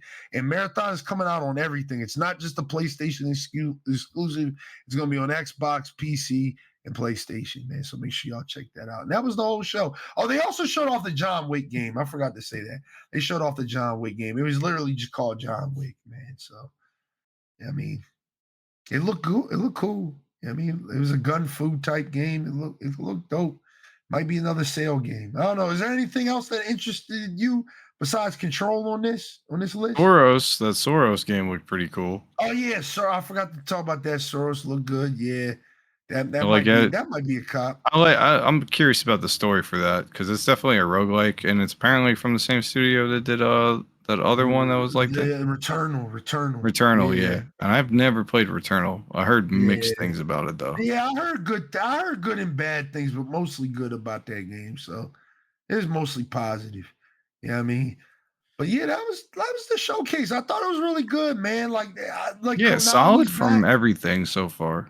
Yeah, I've been saying, like I think 2026, like I went into 2026 thinking it was literally just going to be like the only games I was excited for was Resident Evil, Marathon, Crimson Desert, and I'm not excited for GTA, but of course I'm a copy. I mean, that's if it does come out this year. But I really didn't think we were going to get all these bangers this year. Like, there's a lot of fucking games to play this year. Like, I think these are all the games they pushed back because they thought GTA was going to release last year, and now it's like too late for them. So now they're like, just like, fuck it. I don't. And the thing isn't it? Is it me or is it just kind of weird that I feel like GTA 6 is just so much of like a big game that I'm just kind of like disinterested in it? You know? That's fair. That's super fair because that's how I am too. I think like it's like that thing. Like it's kind of like it's. And this is the best way to describe it that I've ever seen anybody describe it. It is like the Taylor Swift of gaming right now. Like it's just like. Yeah. Bro, we're at a football game and y'all talking about Taylor Swift. Bro, I don't care that much. You know what I mean? Like it feels like it's not that it probably won't, but it's like it feels like it's gonna come out and it's gonna be massive, and then it's gonna it's all anyone's gonna be able to talk about for the next, for good or worse. It is gonna be the only thing they talk about for the next like month and a half, and then after that, everyone's just gonna be like, "All right, it's out there." You know what I mean? They're kind of like how Arc Raiders blew up. It was like we talked about it for like a month and a half, and now everyone's like, "All right, it's out there." Yeah, I think it's gonna be out there a little longer, man. I ain't gonna lie to you. I mean, yeah, that's cool and all. I'm just like, I just look at the game and I'm just like, all right, GTA. I like GTA, the last two GTA. Well, not the last two, but like San Andreas and then also GTA 5, right? So I'm just like, okay, that's cool. I'll play it when it comes out for PC if it ever comes out for PC. Like I said, like I tell everybody, I'm a copy just because I fuck with GTA, but I'm not like I fuck with Red Dead way more. Like if this was Red Dead Redemption 3, I'd be talking about it every podcast, man. I mean, I love Red Dead. GTA is just to me. You know what I mean? So, yeah. All right, let's keep this moving, man, because it's just getting long, man. I didn't get the hate yet. I can't wait to hate. All right, what's your hate? Ubisoft restructures and cancels 6 games, man. Ubisoft's got a lot going to fuck on. So that was before they got hacked, or is that after they got hacked? I think this is after they got hacked, man. This is after the Siege shit, man. So it's like, yeah, bro, like there's a lot of games that they canceled. I got a list right here of the games reportedly canceled. The Prince of Persia: Sands of Time remake, that was confirmed canceled, by the way. The studio came out and said, hey, that's what's crazy to me is that last Prince of Persia game that came out did pretty well for what it was. Pretty good. Yeah, for what it was. Like, it was a small game. It wasn't full price. I think it was like $25. The people who did play it said they really liked it. So, and the Sands of Time is a fucking classic. Like, they would have fed families for generations off this fucking game alone. So I don't know what the fuck. I don't think it would be that big nowadays, but it definitely probably wouldn't do bad. Yeah, I think they had a game called Project Aether. I don't know what the fuck that is. Project Pathfinder, Project Crest, which was a World War II extraction shooter. Yeah, I mean, a little hurt about that, man. A little hurt about that. Assassin's Creed Rebellion, which is a mobile game. They ended support for that. That's done. And Assassin's Creed Singularity, which was a mobile game that they had playing, got cooked, man. Those are the 6 games confirmed, man. Canceled. So not too much to cry about. You know what I mean? Like you know what I mean? But like I kind of want to see what that World War II shooter was going to be about, the extraction shooter. Really don't care about the mobile games too much. The Sands of Time thing was just like, it was like, damn, bro, like y'all could have fed fair. I know it's probably not as popular, like you said, but I do think like that's one of those games like they could have ate off of that joint. They could have got some sales off of that bitch because people love Prince of Persia, man. That's what started Assassin's Creed. Like people forget, like Prince of Persia is like the roots of Assassin's Creed. You know what I mean? Like they started with Prince of Persia and then took all of that knowledge and everything that they gained from that game, because it was a stealth action game, and put it into Assassin's Creed. So, yeah, I mean, kind of sucks, dog. Ubisoft is just fucking up, bro. They're just fucking up all over the place, dog. Like, hate to see it because 2020, like 20 years ago, bro, like Ubisoft was like one of the best studios, dog. You know what I mean? We heard that the studio CEO has like Diddy allegations on him. Yeah, I mean, and they lost that in court too, by the way. They lost that shit in court. So they have to pay fines and all types of shit because they were allowing that type of shit to go on in the workplace. I don't know what the fuck's up with Ubisoft. They done sold like all of their big properties to Tencent. Like I heard that their stocks plummeted to like 90 cents a share. Like, you know, should cop, man. Should cop. I need some stocks because whenever they drop a game, that's just going to go up a lot. But I mean, I don't know, man. I don't know what Ubisoft can do, bro. Like, I mean, I don't know. What do you think, Eknight? Listen, I think any game that gets canceled before we get a chance to hands on it is kind of fucking sad. Yeah. That's just where I am. So 6 games that we could have played probably could have been good, probably could have been dog shit. Who would have known? But I don't know. The way Ubisoft runs their fucking shit is just who the fuck knows at this point. Like I just don't know what's going on over there anymore. They used to come out with decent games and they did relatively well, and now every game they've come out with is like mixed at best. Yeah. At worst, it's like it's just a whole like X Defiant was one of their games, right? Yeah. And shit died. It sucks, but I don't know. They just see, They and then should've kept that game didn't going, they I have think. a battle royale game that was going to come out and they canceled that too? Well, they had Hyperscape. Remember Hyperscape? That was them. No, not Hyperscape. It was like a fucking Division Tom Clancy type game, and then you could drop in like fucking No, it was the buildings and Ghost. shit. It was the Ghost Recon game. Yeah, that Was it Ghost Recon? Bro, they canceled that like a week after. No, I know all they the canceled a reception. while ago, but like it's like it was a battle royale game, and you like call in fucking like buildings and shit like cover. And yeah, stuff it's like just that. like you just call and cover, and I was like, this is stupid. They used all the assets from Breakpoint for that joint. And, like that shit was crazy.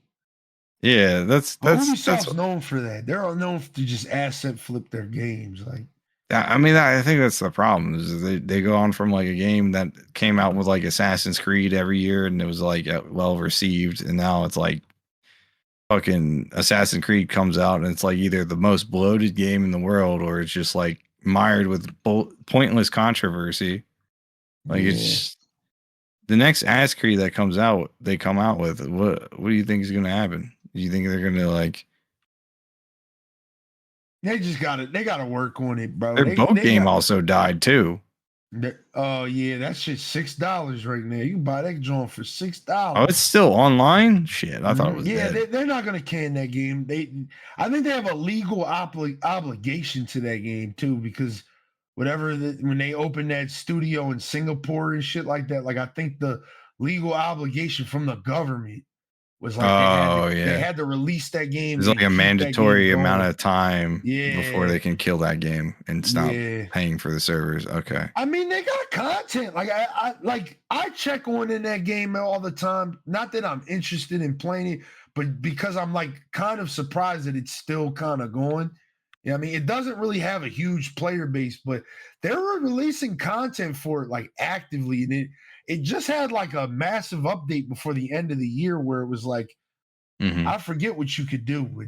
I mean, it's like $6 if you ever wanted to play that shit. No, I'm good. It's always on sale. That shit's always on sale. I'm good, bro. I'll tell people I'll play that shit when it's free to play. When they put that free to play out there, I'll give it a long, good shot. Pause. I mean, at the game. I mean, because I did play that little like 4-hour trial. I played like 2 hours of that, and I didn't really get that far. And I didn't really care to get that far because I was bored. I couldn't get out of the boat. But now there's a lot of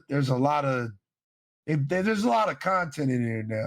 Like they kind of did the Assassin's Creed thing where they just started throwing like weird shit in there. So there's like krakens and all types of mythical beasts you can kill and shit now apparently. So that's kind of cool. It's kind of cool, but like it's so like I don't know. I never know what's going to come out of Ubisoft's like IPs. Like I always just assume like when Ubisoft gets mentioned, I'm like, all right, so we're either getting Assassin's Creed, we're getting a Rainbow Six Siege update, maybe a For Honor update if we're lucky, or something totally new that is actually original. And then it's like, yeah, man, it's fucking crazy, bro. Fucking crazy. Never know. Man. Just never know with Ubisoft anymore. And they're still fighting to stay afloat because I know that one company's been trying to take them over for ages. Yeah. Yeah. So man. they got that to worry about too. Yeah, dog. Saudi is trying to buy their ass. So they gotta watch out.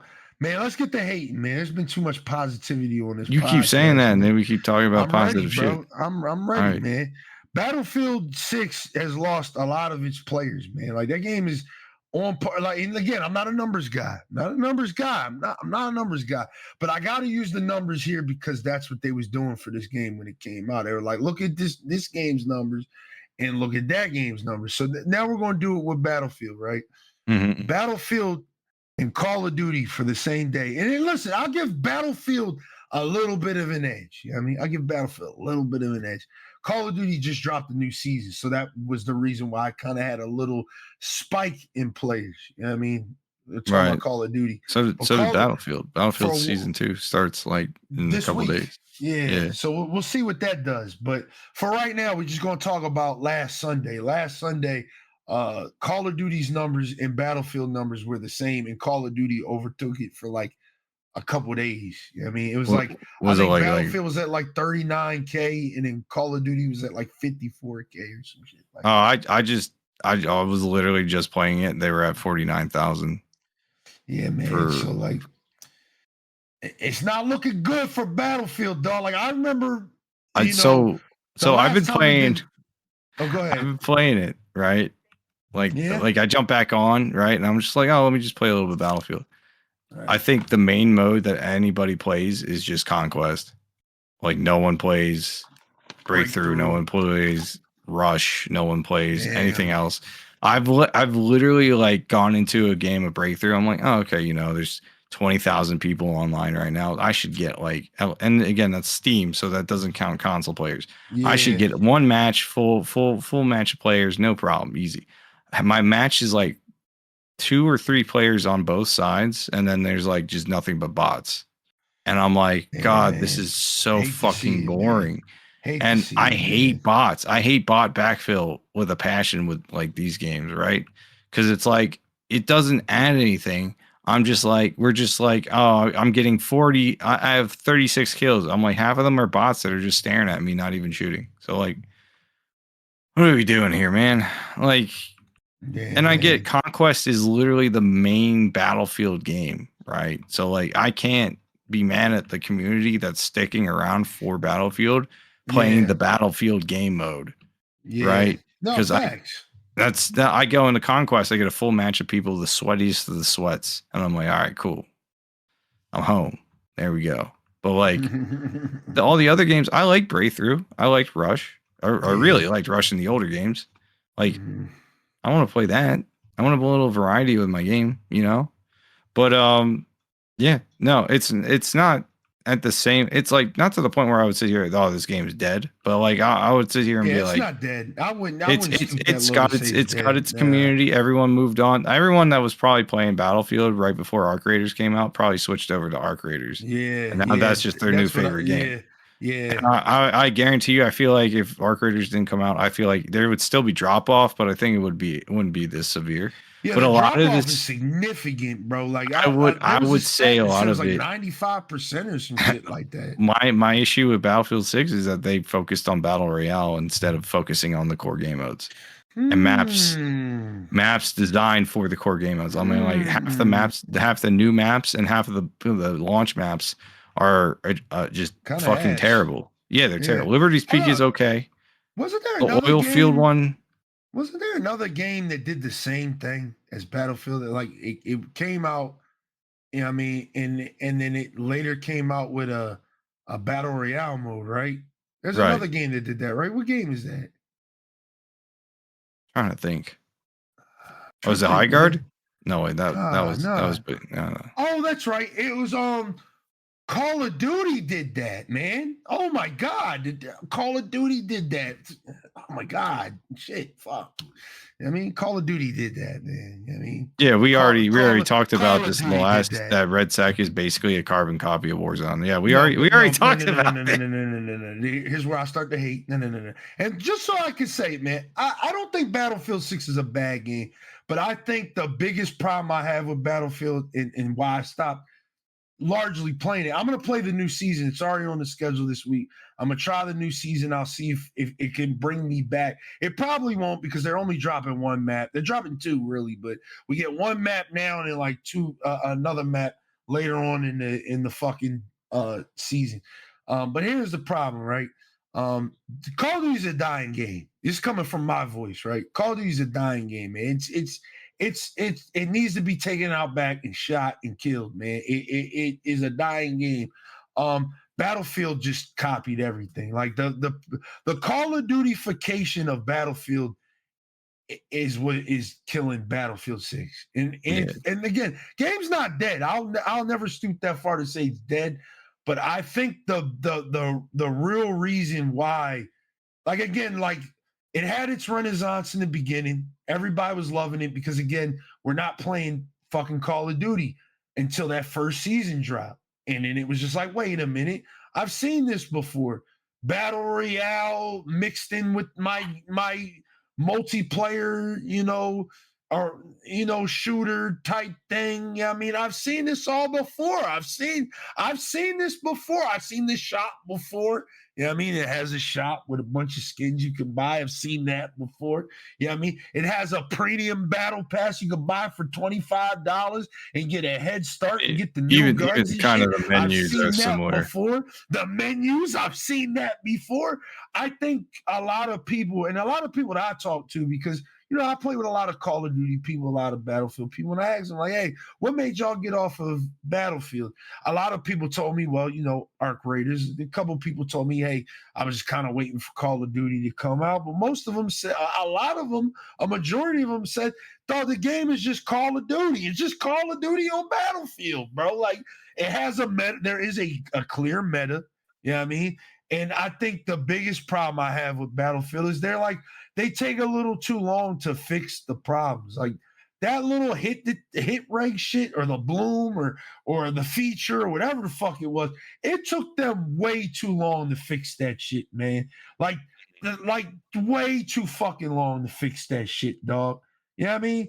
I don't have 2 months to wait for y'all to fix a core mechanic of your first-person shooter game. You know what I mean? The shooting. You know what I mean? I don't have that much time, though. I'm just going to move on to the next game. And Arc Raiders is what took me away from Battlefield before COD did, but I'm just inherently a COD kid.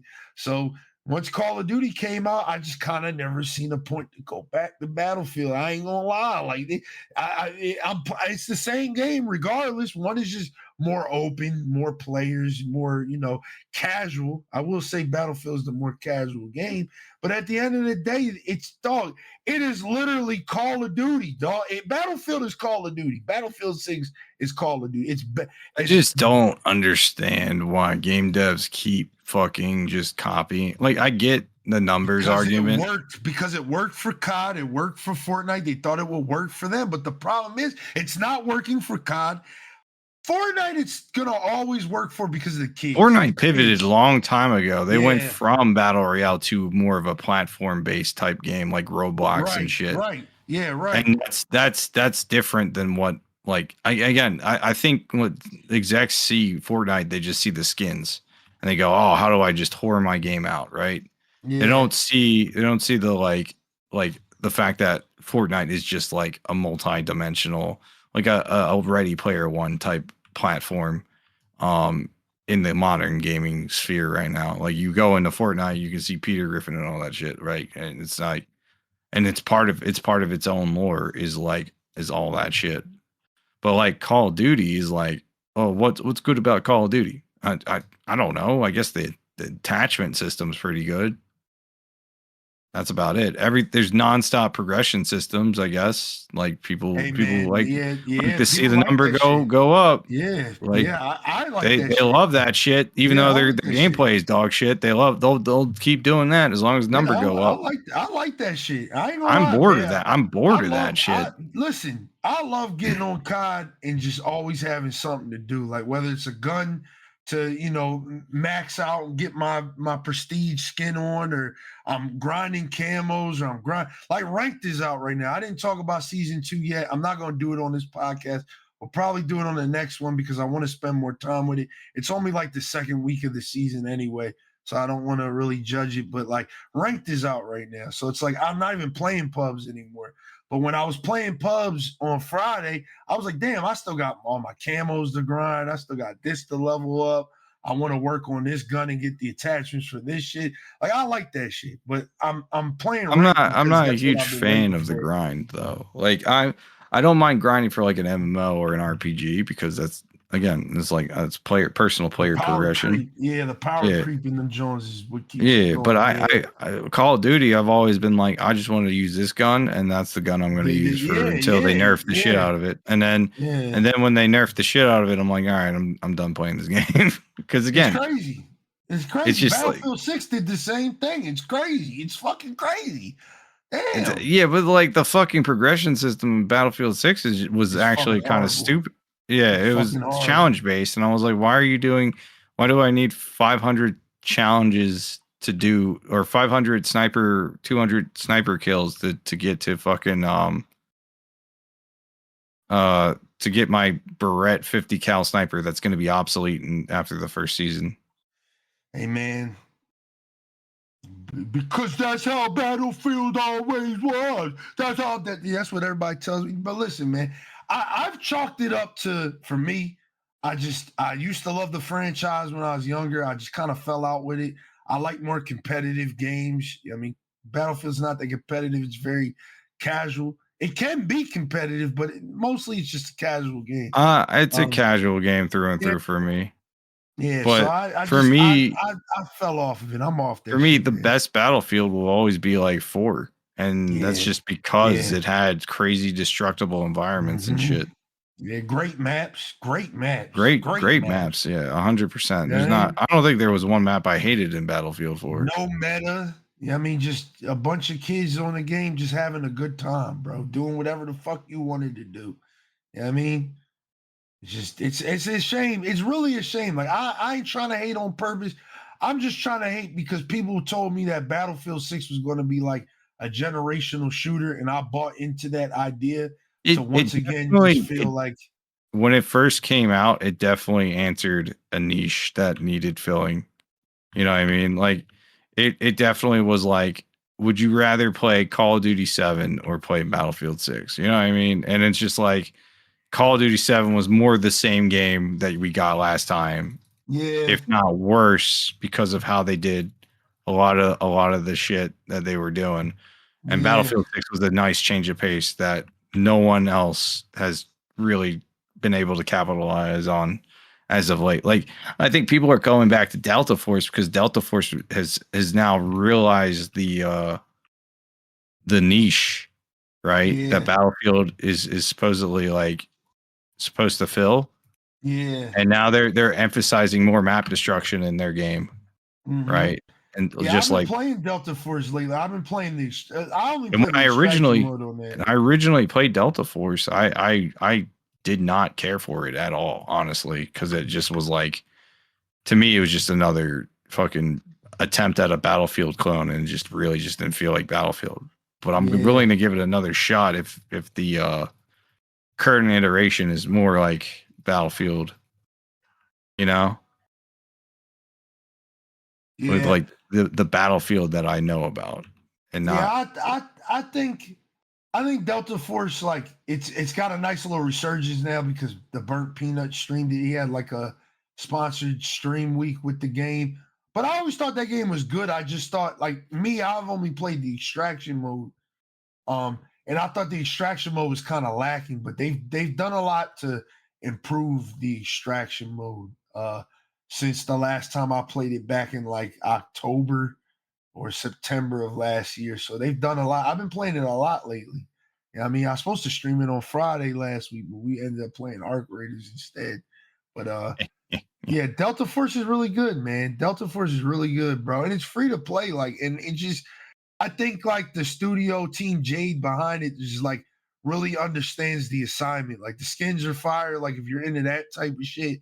But like, just them incorporating things from other games and doing it very effectively is important. Like, again, it's okay to take inspiration from what the rest of the market is doing. Just trying to completely copy one's homework. Yeah, I mean, in the sense of Battlefield 6, and trying to write it off like you're better than the game that you're competing against is kind of where I draw the gray line at, man. Like, I think it's like, one, for starters, I don't want to buy any of the skins in Battlefield 6 because y'all don't have any fucking balls to do anything creative. Y'all put a blue skin in there. Y'all saw the backlash and removed the blue from the skin. Now I really don't want to buy it because it's just a bland fucking skin and you're charging $20 fucking for it. Like, this shit's crazy. Like, I thought that was kind of a wild thing for people to get upset about, because I was just like, what's actually wrong? Oh, it's blue. Like, there's no such thing as blue camos. Like, what? Yeah, like, I personally just don't understand. Like, and look, you can like Battlefield 6. I know somebody. Oh no, I still like it. I just think it's frustrating that the game modes that I enjoy in the game are boiled down to have just nothing but bots in it because the hardcore Battlefield players just like Conquest. Like even Escalation, which I think is a new take on Conquest, rarely doesn't always get like fully backfilled. Yeah. You know what I mean? So it's just sad. I think I like Battlefield 6, but I just think the problem I have with it again is it just like it became like another shooter that I like to play, and I'd rather just play that one than this one. Like, I think that's just my biggest problem with it. Like, you know what I mean? I really don't like the squad size too. Like, I don't like the 4. Yeah, I think they need to evolve that to like 8 so you can play with a larger group of people. Yeah, man. Like, we got 64 people on this map. Like, let me at least get like 6 of my guys on here, 8 of my guys on here. That'd be dope. Yeah, like I didn't have a. I that was one of my criticisms. Like the most annoying thing to play that game was the fact that we just could not have more than 4 people, and in order to get that extra guy, he has to like basically he has to stream snipe you in order to get into the game. Yeah, which is fucking shouldn't how it be. It shouldn't be that way. It should just like 8 people max. I think would have been fine. Yeah, you play with a good chunk of your friends and like not just like two or 3 other people. Like and then on top of that, it makes coordinating a lot more. And then fun. The maps for this game are ass. Like I just looked at the list for this game. It's like there's 2 maps that I like just enjoy. And it's like, you know what? I'm offering them some advice before we close this conversation out, right? I'm offering them some advice, right? You want to be Call of Duty so bad. Let's do what Call of Duty does, right? Let's release some old maps. Let's get Operation Metro in there. Yeah, why don't we have an Operation Metro infantry based map? Because Eknight, fucking Call of Duty does that. We don't want to be like Call of Duty, but we do want to be Call of Duty. So we won't release old maps because they do that and it's lazy, and we won't do that. But our maps, it's not lazy if you do it right. It's not Modern Warfare 3 where you just have a totally different movement system, but then you import the maps 1-to-1. 20 years ago, yeah. Like even Halo Reach understood that, where it was like, oh, we have sprint now, so maybe we should stretch out the maps a little bit, so that way people aren't just like instantly over it in the enemy base. Yeah, I think it's just like I think there's just a lack of like understanding of what players want and what players and again, players aren't going to be able to communicate this stuff. This is why they kind of rely on streamers and YouTubers to communicate it for them sometimes. Yeah. But even then, you get like the Call of Duty streamers that like just don't know what the fuck they want and just say shit because it's controversial and it gets them views and stuff. Yeah, facts. You gotta avoid those people. Yeah, man. I don't know, man. This game, I'm not trying to be a doomsayer. I'm really not, man. Like, trust and believe. I said it earlier. Like, I don't want to be a doomsayer. I don't like that shit. But they really got to pick it up fast because rest in peace to Vince. He's gone, bro. Vince Zampella is gone, bro. And it's like they just got the guy from Massive, from Ubisoft, to be the head for Battlefield 6 now. So it's like, I hope he can kind of course correct this shit because they need to do it fast. Like, I would love to get back on Battlefield and make it like a Friday game again, but it's just it needs to do so. These maps ain't it, bro. Like, none of my friends want to play these maps, though. They're ass. Yeah, because they're not like they're just not. There's like one like Liberation Peak's okay. Yeah, in my opinion. What else they got? The New York map is fire. Well, which one? The one with the bridge. The one with the bridge. Okay, the bridge one is fire. Yeah. The other one, other variant is okay. Right? But like and then there's the I guess it's the Iraq map or the desert map is just kind of fucking terrible in my opinion. Yeah. And then like you have the one map with like the giant crane in the middle that actually can be broken and is like the only destructible. Yeah, massive, I like that map. I like that map. That's a good map. That map's cool. But I also have a problem with like the new map for season 1, the oil well field. Everybody hates that map. That map is objectively terrible because there's like no cover for anything. Yeah, like you just die. It's pretty and bad, I'm like, bro. I do like the Californian map. That one that came out was good. With the mini golf carts and shit. Yeah. That one's good. Yeah. I think that's a solid map because it's all urban development shit, so you can actually like fight in little houses and stuff. But Yeah, no, the game. I don't know. I don't think the Battlefield team currently is just like. It feels like they did like a Halo 4, just not with the gameplay, like just only with like just how the game is. Yeah, That makes we'll sense. see. We'll see, man. I'm done hating, man. Let's move on, man. There's not really a lot of hate. Let's talk about some let's talk about some good shit. Let's talk about a game that took over Call of Duty, Battlefield, and Arc Raiders all on one day, my birthday, February 10th. And that's Overwatch 2, man. Overwatch 2 rebranded to just being Overwatch again. They dropped the 2. And they dropped 5 new characters. They brought back the story-based content that people love. So they have like the cutscenes, and every season will be like, story-based and stuff like that. There'll be lore behind these characters and shit. They brought Overwatch back to what it was, man. And while I want to be critical of these things, because y'all should have did Overwatch 2 should have just never existed. But I am happy that y'all saw. Y'all got y'all competition from Marvel Rivals and y'all course corrected. I like to see that. I mean, I'm going to just wrap it up like that, because that's what it is. Marvel Rivals took y'all players and y'all had the course correct, and I love to see that, man. Y'all did the damn thing, man.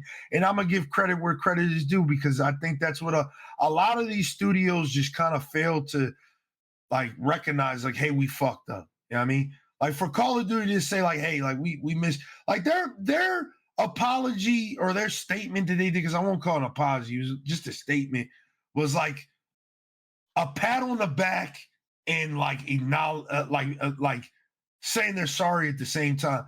With this Overwatch shit, it feels like they're just saying sorry, and that's good. That's what you want.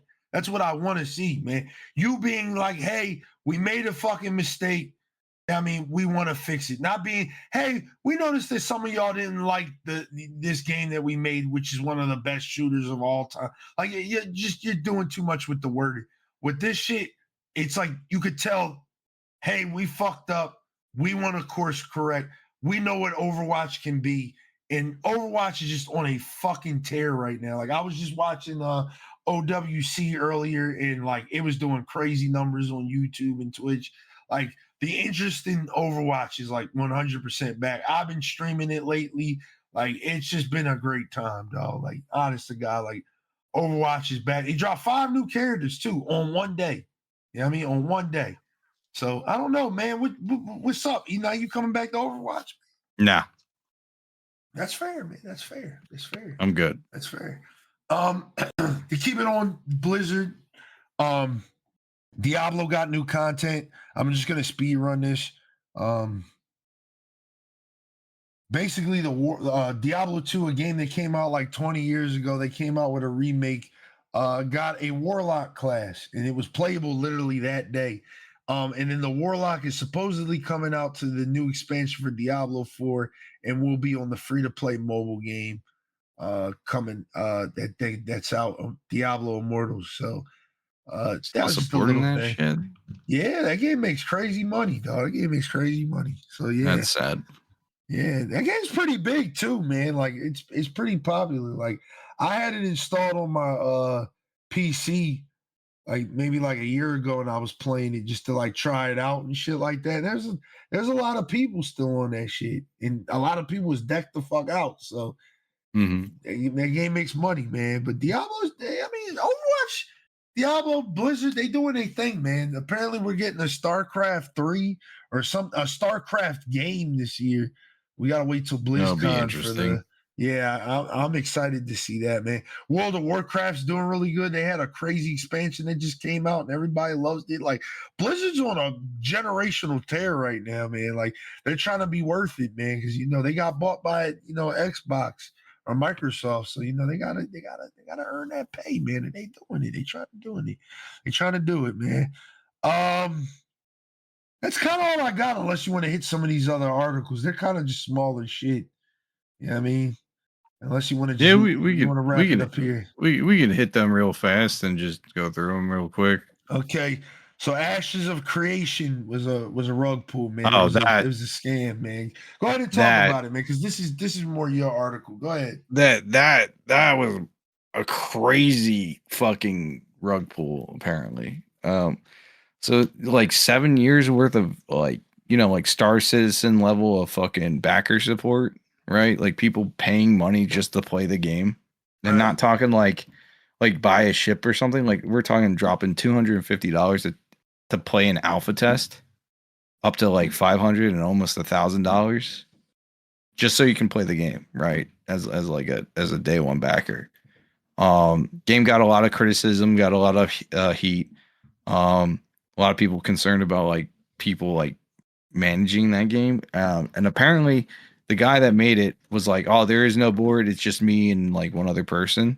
Right? Like that was like the selling point, is that if that game doesn't technically release, they'll refund everybody. So all the thousands, hundreds of thousands, if not probably close to $1 million of dollars that players Yeah, it was a had lot, man. I invested, think it was in the millions. I'm gonna look it up. it was a lot of money.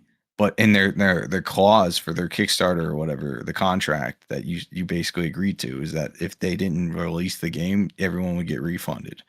So they just shut down the studio. They just mass lay off everybody in that studio. And it was only after they released the game on Steam. And and a lot of people are speculating they only did that so they didn't have to pay all that money back to the people that were part of that clause, that original clause. So it raised $3 million, by the way. That's fucking sickening, right?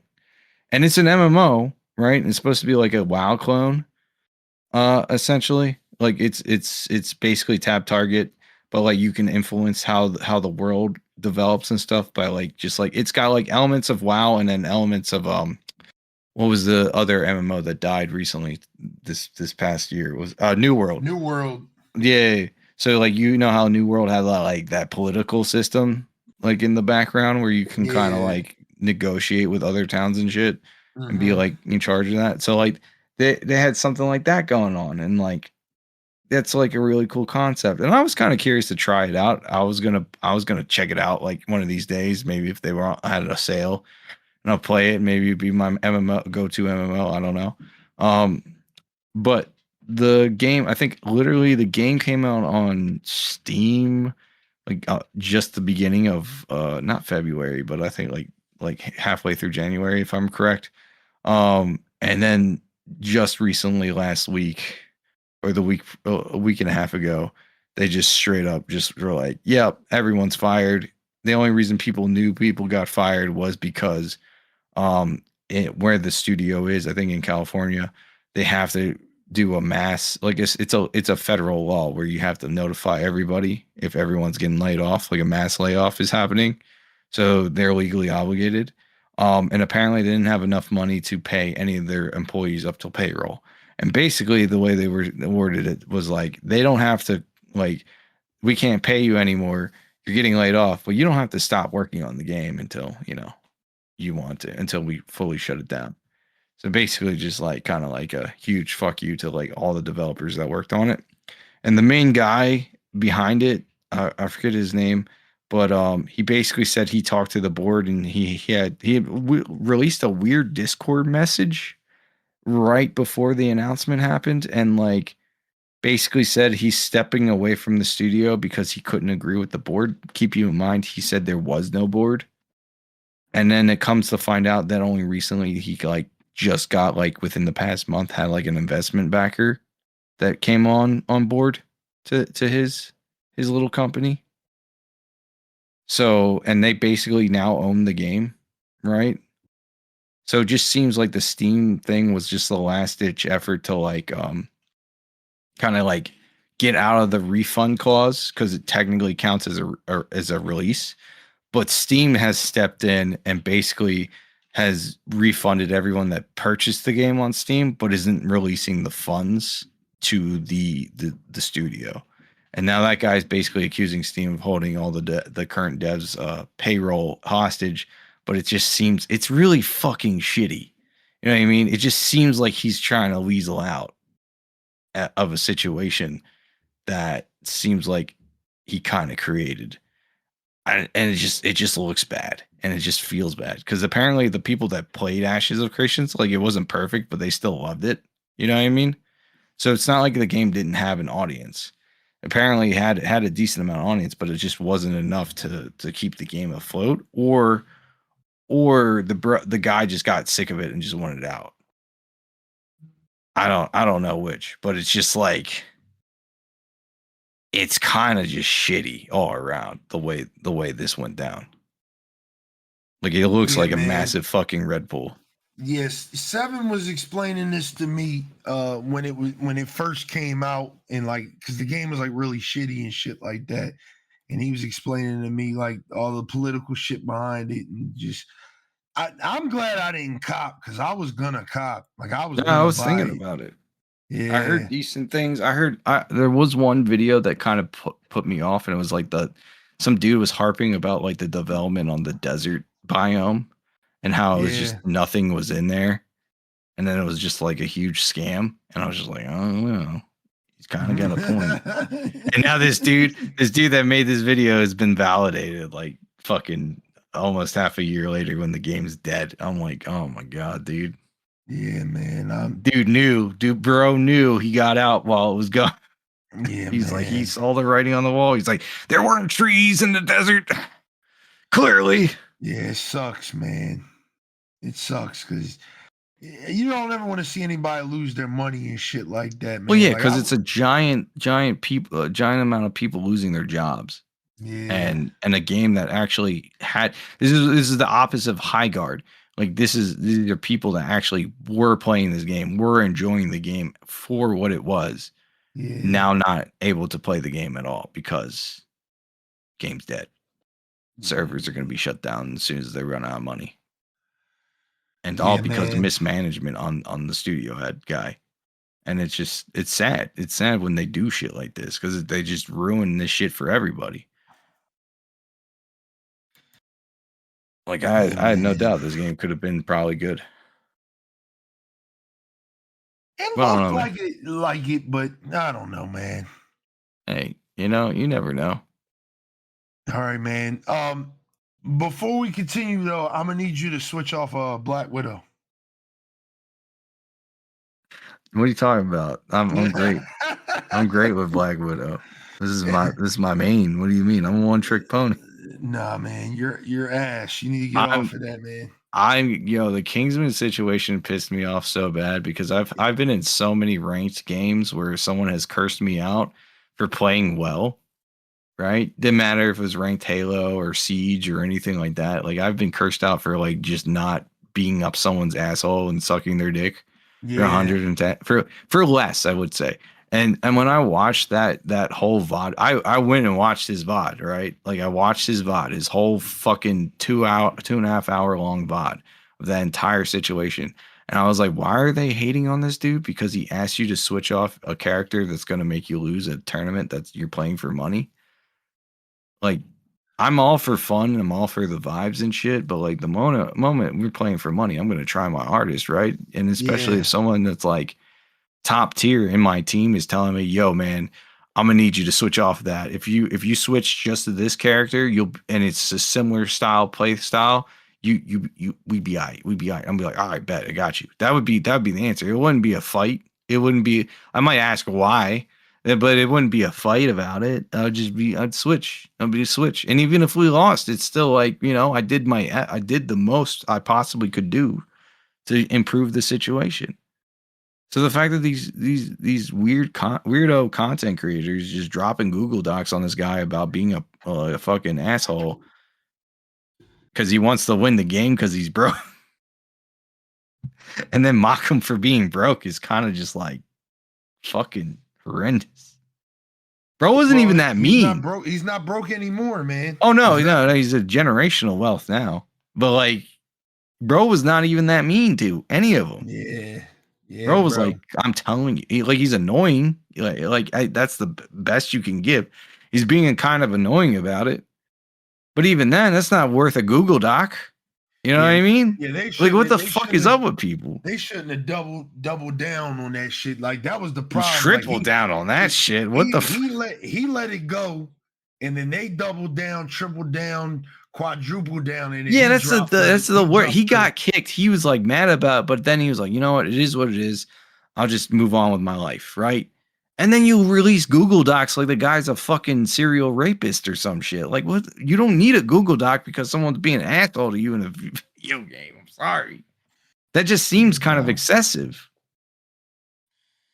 Like, yeah. Was he pushing for the chick to switch off of Black Widow? Yeah. Would I have done the same? I would have made a passing suggestion, be like, yeah, you should probably not do that and do something else. That'd be cool. And if they said no, I would be like, all right, we'll lose then. Cool. I tried, dog. Like, I'm not gonna lose sleep over this shit. Bro's just extra passionate about it. And it comes off as annoying in the moment, but like it's not worth writing a cancel doc on the dude. He didn't come up to your house and set your house on fire or some shit. Yeah, a lot of these streamers be fucking well, a lot of the Marvel Rivals, as I learned, a lot of the Marvel Rival streamers are fucking drama people. Like they just like drama. It's nonstop drama for them. They're always constantly like ratting someone or backstabbing someone. I'm just like, it's fucked up over there, man. It's fucked up over there. Why? When did it? That's so stupid. But I'm glad he came out on top in this situation. They even tried to cancel him again for some for him just having like a disagreement with another ranked player that he's played with. He's just like, this guy's lost. And that was like the comment, and people were trying to cancel him. Like people that were still mad about the original situation were trying to cancel him over that. And I was like, bro, this is like a normal conversation, right? The fact that this shit is super tame. They're not cursing each other out, which is normally what fuck happens when you play a ranked game mode. Go on any like ranked Rainbow Six Siege, and you'll have someone crashing the fuck out because you're playing an operator they don't like or think is bad. You know what I mean? Like it's such a waste of fucking time, dude. That's why I don't play ranked. Man. I don't feel like arguing with kids. I play ranked Call of Duty. I don't talk to nobody. I play ranked Halo with the boys, and that's it. I don't feel like arguing with randoms. I really don't. Yeah, it's bad, man. We just gonna end it on this, man. The Fallout. They fucked us, man. We thought we were gonna get a remake. I was looking forward to a New Vegas remake. I'm sorry. I was more so leaning towards a Fallout 3 remake, man. I would have been fine with either or, but like still. I think Vegas is okay where it's at. Like I think it's like Skyrim. Like I don't need it to be remastered. I don't need that. I do need Fallout 3 to be remastered because Fallout 3 looks like shit with that piss filter that it has on it. You know what I mean?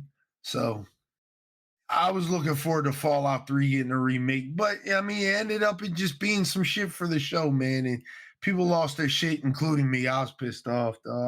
I was pretty pissed. And the best news of the whole podcast, if you're still here, man, 3 hours in. I think we're close to 3 hours now, if not at 3 hours. Solid Snake is coming to Rainbow Six Siege, man. March 3rd, we're getting, I think the Operation Silent Hunt. We're getting Solid Snake, voiced by David Hayter, by the way. He's voiced by David Hayter. Shit, it's the OG voice actor? The OG voice actor's back. And they're going to be running an event where you can get like Meryl as Ash. There's going to be Gray Fox and Revolver Ocelot, all his skins. So I'm back on Rainbow Six Siege starting that week, man. I'll be back. I will be back. We'll be back for that, man. I'm 100%. I re-downloaded it to check it out, assuming that it's not going to get hacked again. The game's free to play now, too, for anybody listening. So, yeah, it went free to play when they had the Rainbow Six X update, the R6X update. Oh, I didn't know it was free to play. I just thought it was just like an update. Yeah, it's free to play now. So yeah, I mean, I'm looking forward to running that with the boys and getting some games in because like it's Snake, bro. I get to play as Snake and fucking Rainbow Six, I'm gonna do it, man. He's gonna be locked to the battle pass. I don't care. I'm buying it. You know what I mean? Like, we back, baby. Fuck it. I might get some reps in the night and practice on that game. So, you know what I mean? All right. Huh? All right. I mean, you let me know how it is. I'm not eager to jump right back into Siege. I'm gonna be honest with you. I haven't played it in a long time. I think the last time I played it, I can't remember who came out. I cannot remember who came out. But the last time I played it, like I was deep into that joint. I was playing it all the time. I think Thorn had just came out. So that was the last time I played it, right? I had stopped playing it around, I think right after Thorn. I think it was like an operator or two that had come out after Thorn. I think it was right before the chick that throws down the thing and it just like breaks the floor and shit. You know what I mean? I forget who that is. That was the last operator I knew that was coming out. That was coming out the time right before I stopped playing. And then I came back for Siege X just to check it out. I didn't even play the new mode that they had going on for it. I just wanted to see what they've changed with the core game mode, because that was the one that I played the most of. And bro, I shit you not, I had nothing but cheaters like every fucking match. It was actually kind of fucking sad. Like I got matched with the same cheaters 3 times in a row in quick play. Quick play. Why the fuck are y'all in quick play now? Like, what the fuck going on? Hey, man, I've heard some stories. I'm not looking forward to that part, but I am looking forward to playing Solid Snake, man. Yeah. Well, you let me know how that works out. If I can 5-stack it up, I'll play Solid Snake every game. Every game. I mean, and he gets the FAMAS, man. He gets the fucking FAMAS. You know that gun was crazy back in the day. That was good in Siege. Yeah. Before they nerfed the fuck out of it. They buffed it, and now it gets a foregrip. It gets foregrip back. Let's go. So it's dope again. So I'm looking forward to it. This was a long ass podcast, but to be honest, we didn't have a podcast in like 2 months. So going on almost 3 months. So like, I mean, I'm just happy to be back. We got to talk about a lot of things. I'm gonna try to lock in for the next episode, which will be 117. We'll maybe do a Halo podcast, man. We'll probably try to get that happening, because I feel like it's only right, man. If we do anything else for episode 117, it might be a bad thing. So maybe we'll get that going, man. It'll be a little podcast. A little Halo tribute podcast. Yeah. Talk about our favorite Halo games, our favorite Halo missions, and what we hope to see to come from the Halo game franchise in the future. Word. Yeah, I think we'll do that. And then I think episode 118, we will do a music podcast, because it's been a very long time since we did a music podcast.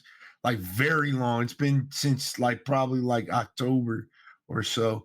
And then I do got a podcast special coming for y'all soon, man. I mean, hitting about the Squadcast 3 coming. I mean, we've been working on it, man. I mean, we back. It's safe to say the podcast is back.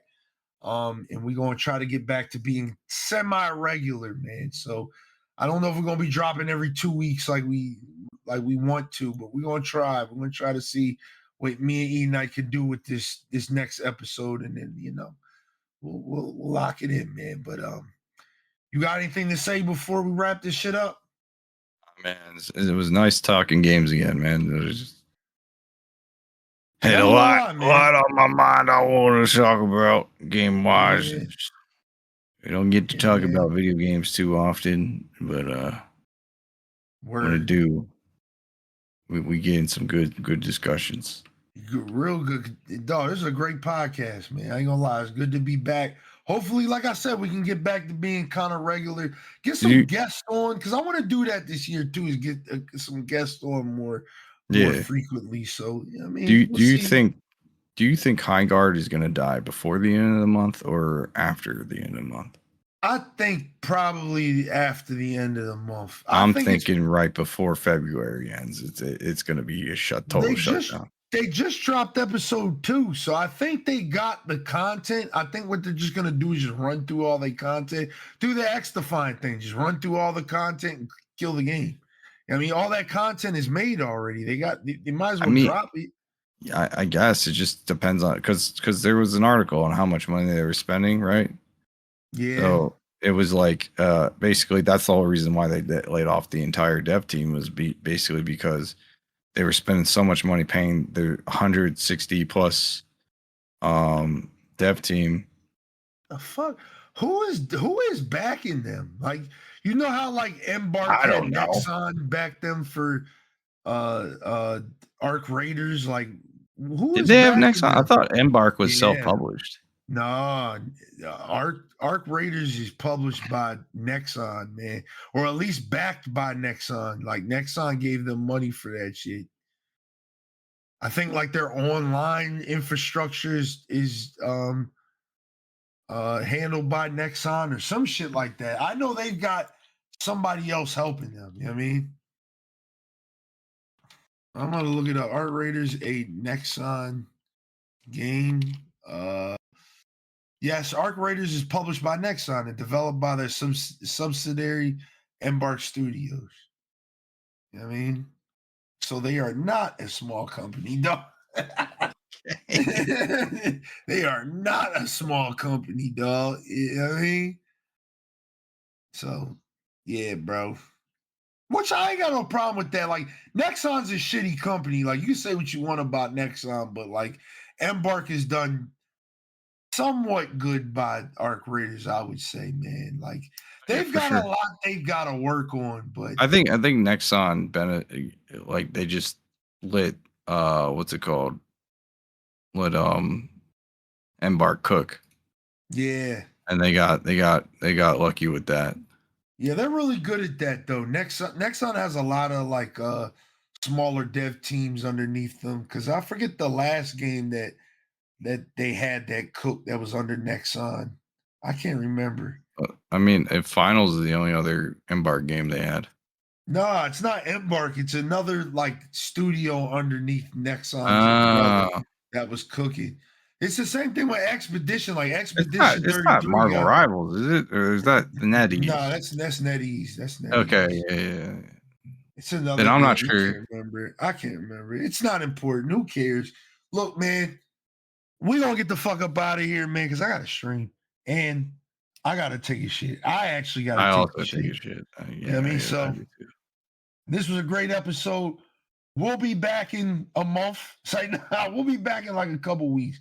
Because I do want to make because the good thing about the timing of this podcast is by the time we do the next one, or supposedly scheduled to do the next one, Marathon will be out. So we can do a Bungie podcast for 117, man. We could talk about Halo and then we could talk about Marathon. I mean, it'll be great. It'll be great.